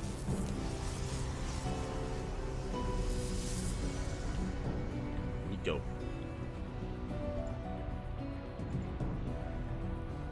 So now it's going to be 2 gate openers all around. 2 gate opener here out of Shameless, 2 gate opener out of DNS. Do you have DNS being a little bit more aggressive here with double Stalker, meanwhile Shameless being more macro-oriented with Stalker Sentry. Again, Sentries, they give you a lot of defensive capabilities early on. They allow you to force field, they allow you to scout with hallucination. Sentries are the bread and butter of like early game PvP. But DNS, he's doubling down. Double Stalker into Stargate. Okay, DNS is going to be the aggressor. He's going to double down. He's going to be the aggressor this game. Shameless is going to be the defender instead. Shameless finishing up the pylon block, but again, there's no expansion anyway. It's Stargate into Oracle. Into aggression. DNS will expand. It's not a one-base all-in by any means, but aggressive nonetheless from DNS. Shameless back at home, going to be throwing down his own expansion. A slightly faster natural base for Shameless, and Shameless does open up Robo. Very safe opener out of Shameless. This will give Shameless early Immortal production, so if Shameless was up against an all-in, and Shameless hasn't even scattered the expansion, so it could be an all-in, Shameless will be safe against that kind of move out, that kind of commitment. Meanwhile, here comes the Hallucination into the main. Stalker's poking in. Oh my god. DNS almost does get the sentry. Hallucination does confirm that DNS has expanded, so now Shameless knows it's not an all-in. Now Shameless, he can even delay the Immortal and go for an Observer first and probe up. Shameless likewise confirms the Oracles and the Stargate. Shameless should be getting ready in the main. Should be. The main base is looking exposed. Oracle's on the way. Shameless does keep up. Just try to. Shield battery under fire. Oracle diving into the main. Just 2 Stalkers. And DNS does get 2 probe kills. A decent start, but that is a lot of hull damage dealt to the Oracle. Oracle takes a lot of hits. Second Oracle on the way. Oh, is almost caught out. And 2 Oracles can one-shot probes. Shameless going to be in a bit of trouble back at home, but he's actually moving out. He's committing. Up. Oh, doesn't get the Adept. A bit of a misplaced force field. Doesn't lock it down. Adepts a shade past. We have 2 Oracles for the main. We have 2 Adepts for the natural. Probes are going to go down. I say that. Shameless is ready for it, though. He doesn't wall off. He does not wall off the ramp. Instead, he's committing across the map. Goes down the force fields. Probes are going down. DNS having to pull the boys. And again, Blink isn't done. Nowhere near for DNS. So force fields, they look down the army. Shield battery goes down. And does Shameless have enough? Does he barely? It's 4v4. 4v3. Yeah, Shameless, he does break through. Takes out every single Stalker. DNS, he's racing back home. More boys being pulled. And DNS is doing critical damage. 13 probes going down. Back at home, the Adepts were cleaned up. And Shameless gets another Stalker. Up! Casito. Almost. Almost gets another. Another Stalker does fall. Oracle still fighting damage. Getting one more probe. Oof. Yeah, DNS just cannot keep up. Down to 2 Stalkers, losing even more workers on the low ground. And DNS getting punished for being overly aggressive. As he just did not get much done across the map. Likewise, the shield battery was a little bit too little too late. DNS, he will hold though. He will force back the army. Losing another Stalker though. Oh my god. Shameless, he wants it. He wants the Stalker. Calm down. Oh my god. He's gonna lose the Stalker as a result, but he will chase down DNS. At least try to. Oh my god, the SimCity. Trading 1 for 1. That was worth it in the end for Shameless. Barely. And looking at the trades, Shameless losing 5 Stalkers, 11 probes for 16 workers, and 8 Stalkers. Ay. More importantly, back at home, Shameless has a massive lead. 40 probes. Has a massive economic lead here on 2 bases. The only thing we have to do is survive the counterattack. DNS, he's pretty all in. DNS is committed, or he's committed. Blink is done. DNS has micro potential, but remember, the Robo Opener, we have Immortals. Shameless, he has Immortals ready. He's just ready for the all-in. With the Immortals of Link Stalkers, they do nothing. They do nothing at the natural. DNS massing an army.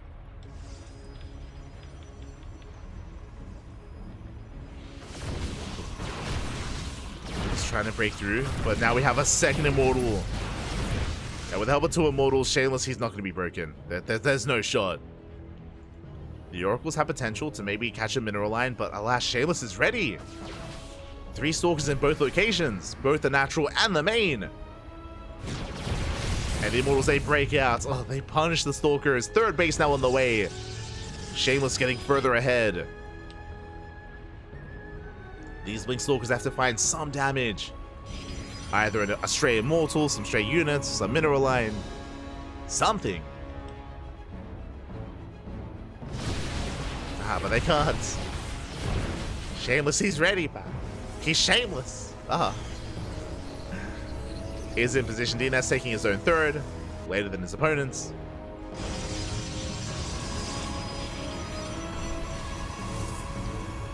And Shameless is going to be stuck at home a little bit longer. Basically, Shameless is waiting for Blink. His own Blink was a little bit later, of course. It's just now finishing up. +1 is on the way as well. Gateway Explosion. DNS going for the dive. Ah, doesn't quite break through. Oracle goes down. Shameless does defend.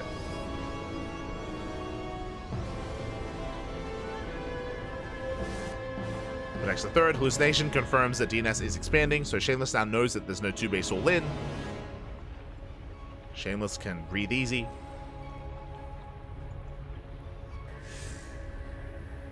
Likewise does confirm the timing of the Forge, so Shameless knows he has an upgrade lead, which is why Shameless doesn't actually have to push out until he finishes up +1. Shameless, he knows he's safe enough to just wait for +1. Wait for the upgrade. I mean, he's still looking solid anyway with those Immortals. As he's fully saturated in 3 bases. And now moving out. Oh my god. As the Oracle tries to go in. Is denied. Shameless moving out across the map. +1 is almost done. A couple of seconds away. Is being chronoed as we speak. And we'll finish up in the middle of this fight. Shameless, oh, almost bleeding out a Stalker. More reinforcements on the way. Yeah, going for the Robo. The Robo's exposed! And the Robo is going to go down. Mortal is denied. Overcharge gets popped. DNS does have the defense advantage, but +1 is now done for Shameless. As he has the upgrade lead, he has the Immortals as well. And even with the overcharge, Shameless, he can still break through. Peeling off, going for the Mineral Line. Probes are going down. It could even deny +1. Shameless is gaining ground. Points are being pulled. GG gets called, and Shameless will take game number 1. GG. Very impressive there by Shameless. Able to almost be in control of that entire game. There was potential, definitely. There was potential for DNS as he was opening up with Adept Harass, with Oracle Harass as well. But DNS was unable to find any damage. Any real damage. Was able to get like a probe here and there, but not much more than that. And what was most impressive, if you remember the early game, was Shameless's counterattack with double sentry with, I think it was like 5 or 6 Stalkers in total. And even though he had so little to work with, so was DNS, right? DNS, he had spent resources on Oracles, on Adepts. His ground army was lacking, his shield body was late, and Shameless was able to achieve so much with so little. Did do crippling damage in the early game, and with that, snowballed into a win. And now we're getting ready for Game 2. We're jumping into Game 2. Going to be loading into, once again, for the second time this week, or for the second time tonight, this week as well, I guess, in a way. For the second time, 2,000 atmospheres. Let's go. Let us go. We are going under the sea. And this map is quite large, but also has a lot of proxy locations as well. We'll see if we do make use of that in some way. As spawning in the top right-hand corner of 2,000 atmospheres, we have the French Protoss player, the Red Protoss, representing Berserker Esports. Down in the series, we'll see if he can bounce back. It is DNS. And spawning in the bottom left-hand corner, we have his opponent. We have the Blue Protoss player, representing Twisted Minds. It is Shameless.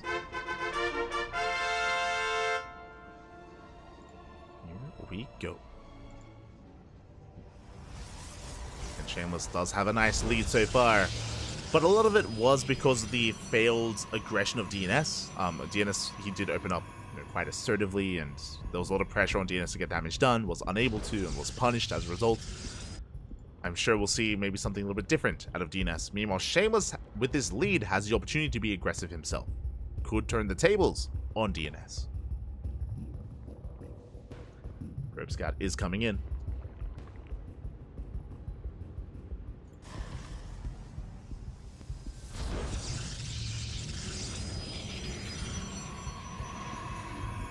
What faces? Two Protosses in one match. Oh no.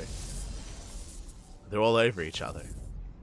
And it's going to be 2-gate. 2-gate opener out of Shameless. Likewise, 2-gate opener out of DNS. Have 2-gate openers all around. So everything's looking standard. DNS is looking to hide his pylon as well. So a bit of a cheeky move here by the red Protoss player. Don't think has any intention to commit to a proxy, but is set up for a fake proxy pylon. The pylon has been placed. Again, Shameless with this probe scout will confirm that, hold up, your pylon is missing.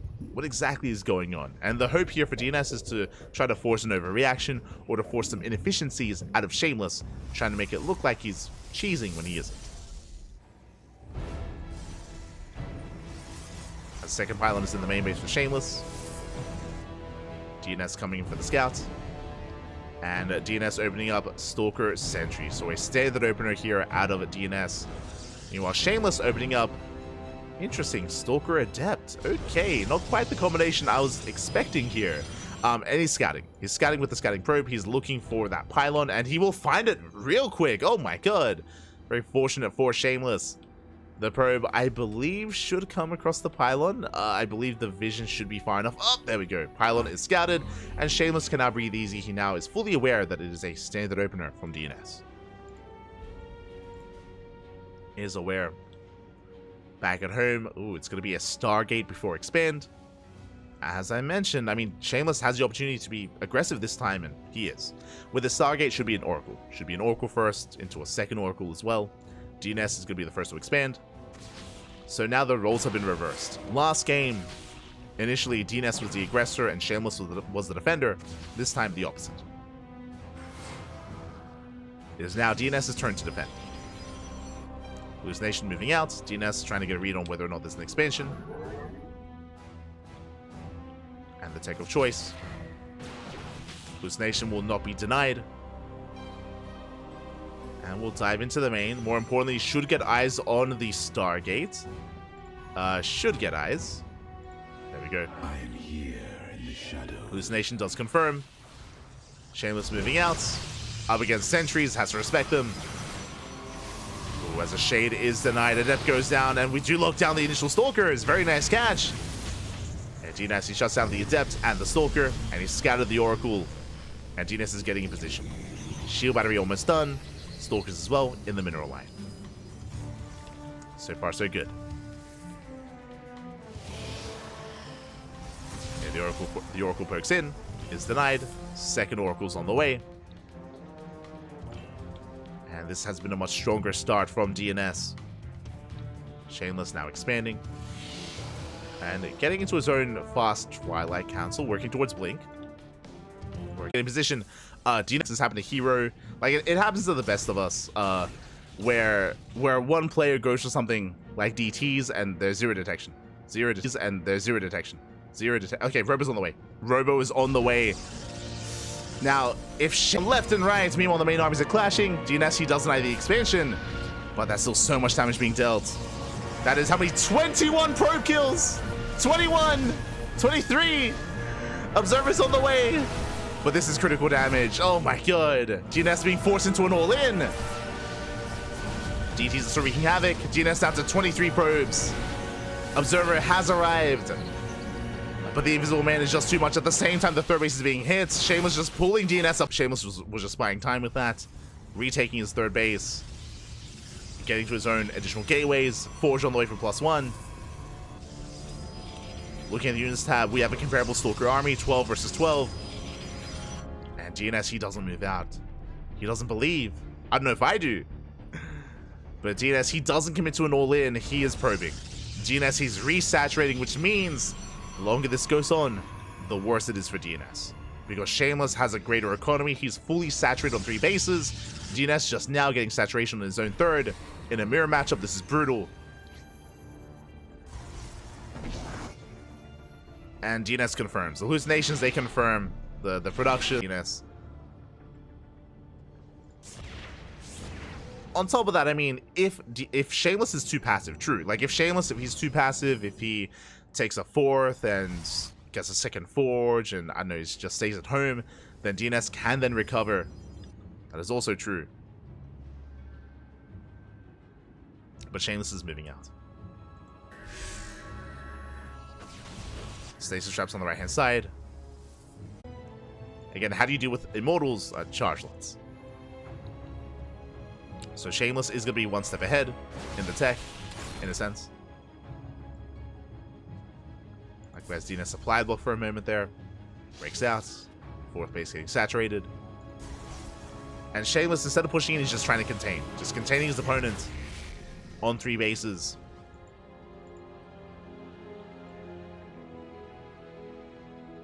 War Prism on the right-hand side. Shameless getting ready for a dive.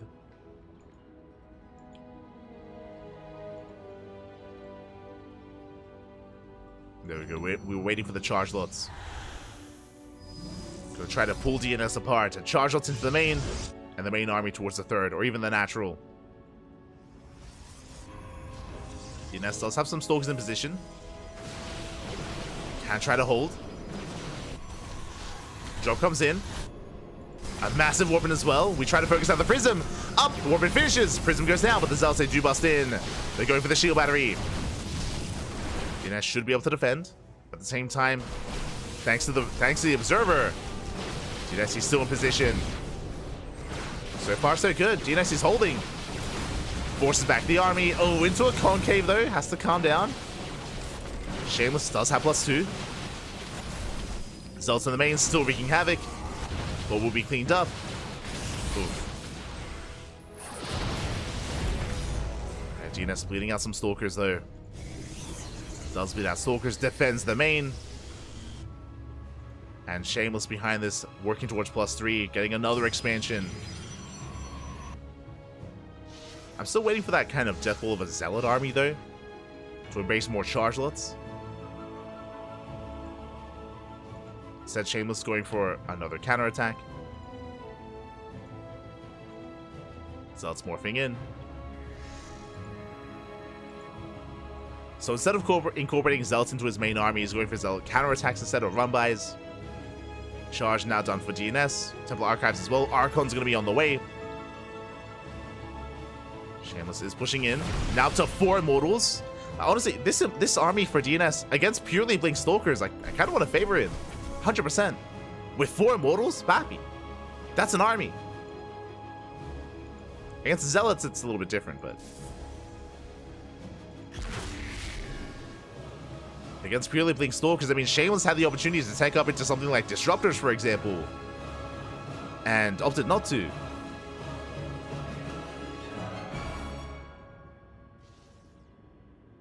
Shameless looking for a way in. Swords, spots the Archons. I mean, the downside, because of the game state, DNS has been stuck at home the entire time. Like, he can't expand. Like, there's no shot. He can't take a 4th base. He can only be defensive, which is why I do think that Shameless missed an opportunity to take up. Catching Stalkers, not bad. Gets 1. Not quite the 2nd. But whether it's taking into Disruptor production or taking into Sky Toss, like either one, would have been ideal. But now we're in this kind of game state. And even though Shameless is maxed out, like the quality of the army is better for DNS. The composition, I should say, is better for the Red Protoss. Same time, Zealots, they do hit the 3rd. And DNS doesn't have anything to defend. It's a numbers game. Yeah, he just cannot defend. Mineral line goes down. We'll have a decent trade here when it comes to the main army engagement. Zealot's going to be forced back. Prism into the main. Once again, though, DNS is in position. Shuts down the Prism. Very nice defense. Good defense so far. Ooh, and Shameless, he's committing. Zealots once again on the right-hand side. Mortals once again trading well against these Zealots. Shutting down a lot of them. So many of them, even. We're going for the dive. Shameless, +3, kicks in. Does focus down 1, 2 Immortals. There's 1 Immortal left. Alas, DNS will force back the army. Does hold. But we have reinforcements. Reinforcements are on the way. And now here come the Charge Lords. This is what I've been waiting for. Zealots, they dive in. The Immortal's exposed. The Immortal's going to go down. Archons are coming in the back line. DNS can still hold on. More Stalkers on the way. Again, it's not been the cleanest response here from Shameless, but he's getting there. As it takes a while for the reinforcements to arrive. DNS almost catching up, and at least the attack upgrades. Archon's putting in a lot of work, but the Archons are going to be focused down. DNS forcing Shameless back. Shameless has 2,000 minerals in the bank. There it is. As DNS, he sees the reinforcements, he sees the warp in, and DNS will tap out. Shameless eventually grinds him down, and will take the 2-0. GG. Oh my god.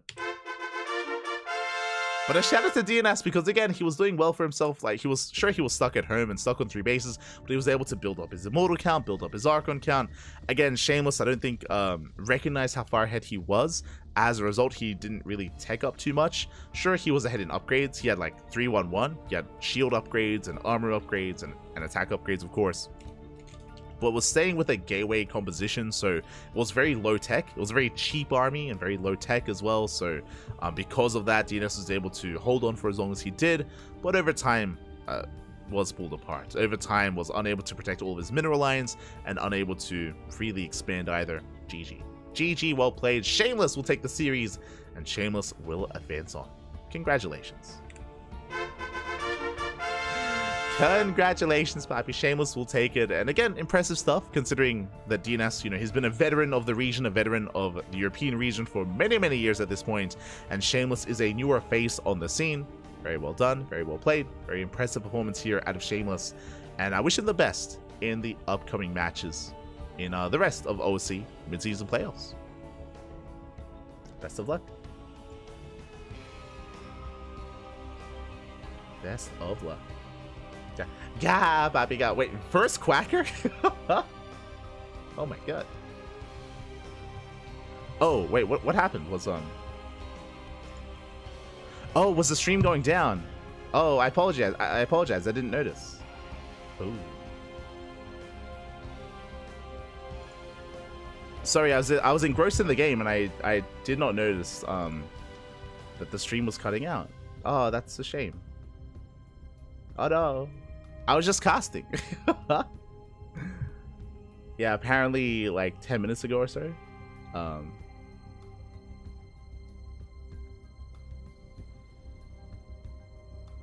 But yeah, I do apologize. I did notice that apparently the stream kept dropping. For whatever reason, the stream has been unstable tonight. It's normally not like this, but yeah, specifically tonight, it's been cutting in and out. So I do apologize. I just straight up didn't notice.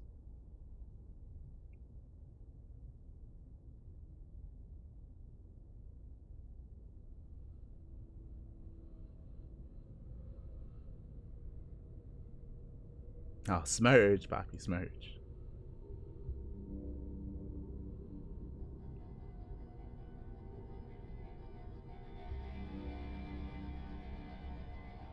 I was working for like 4 or 5 minutes and it calmed down. I mean, yeah, that's a bit of a shame, because we were up to like 200 viewers, and now we went down to 64 because I imagine everyone left because the stream was dying. So yeah, it's a bit of a shame. We lost most of our viewership, but so it's a little bit sad. So a little bit unfortunate, but regardless, GG, well played. Congratulations to Shameless. Yeah, I apologize for those that are just now tuning in. We just wrapped up. GG.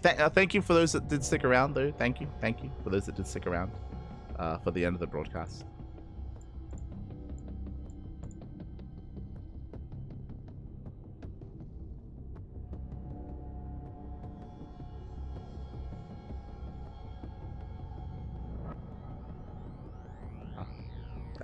GG. But yeah, with that, so we are wrapping up here. We are wrapping up for the night. And yeah, I don't know. Specifically, it's not even like the internet. It's the connection to Twitch was being shaky. Like, everything else was fine. Everything else is as it should be. So I do apologize. Regardless, GG, well played. Congratulations to Shameless for taking the series. Oh, that's gonna be a nightmare to edit as well. If the stream was dying on us, then I'm sure a lot of extra VODs have been made. Not Twitch though. Twitch should be one whole VOD. but hopefully YouTube is okay. Regardless, with that, we are going to be wrapping up here tonight. So thank you so much for those that did stick around, and we'll see you guys tomorrow. We'll see you guys tomorrow for our next broadcast. Also, I did mention that we were going to be going over the bracket here. I don't think it's been updated yet. Let me just double check. Somewhat updated, somewhat.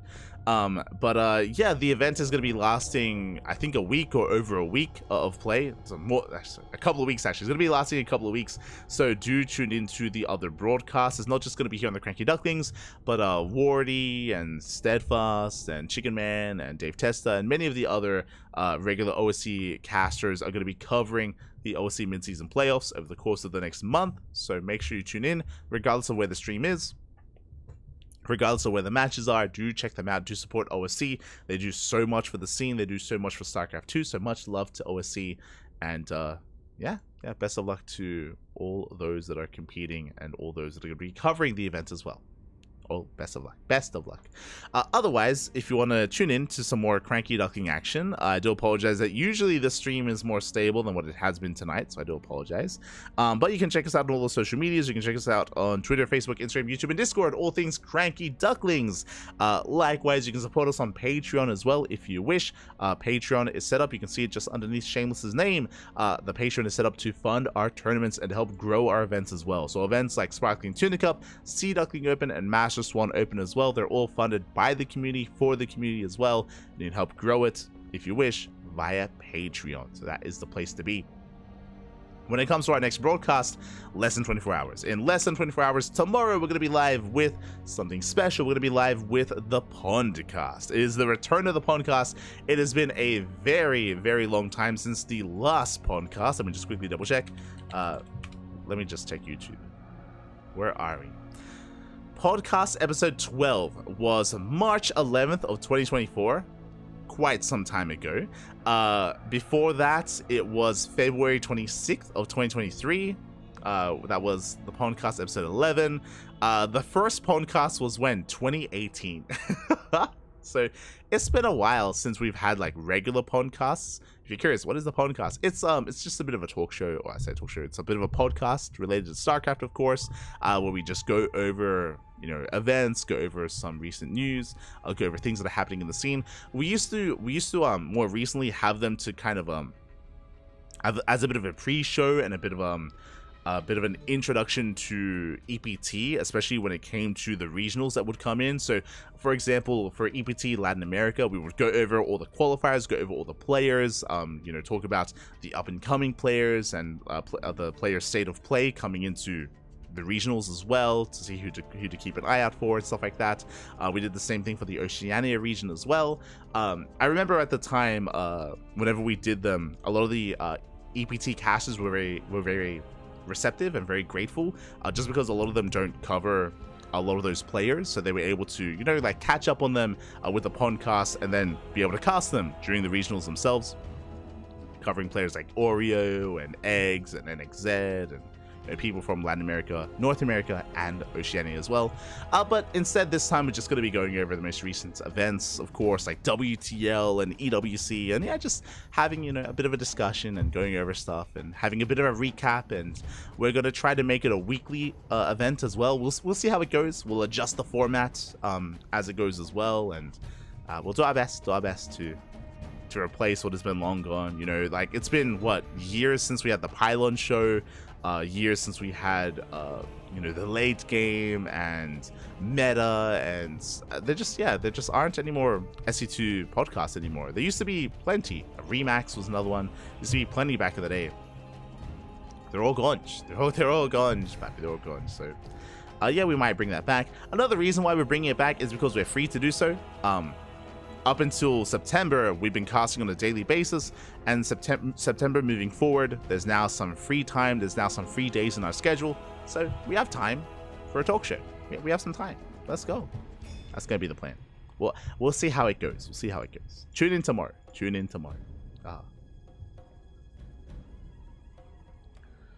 Otherwise, thank you for watching. Thank you for tuning in. Do appreciate it. And with that, we'll see you guys mañana. See you guys tomorrow. Do you play a main race? Zerg, Poppy, Zerg.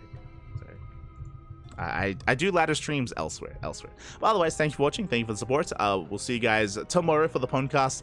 Otherwise, see you when we see you. Until then, hasta luego. Thanks for watching, everyone. Ciao, Poppy, ciao. Thanks for watching.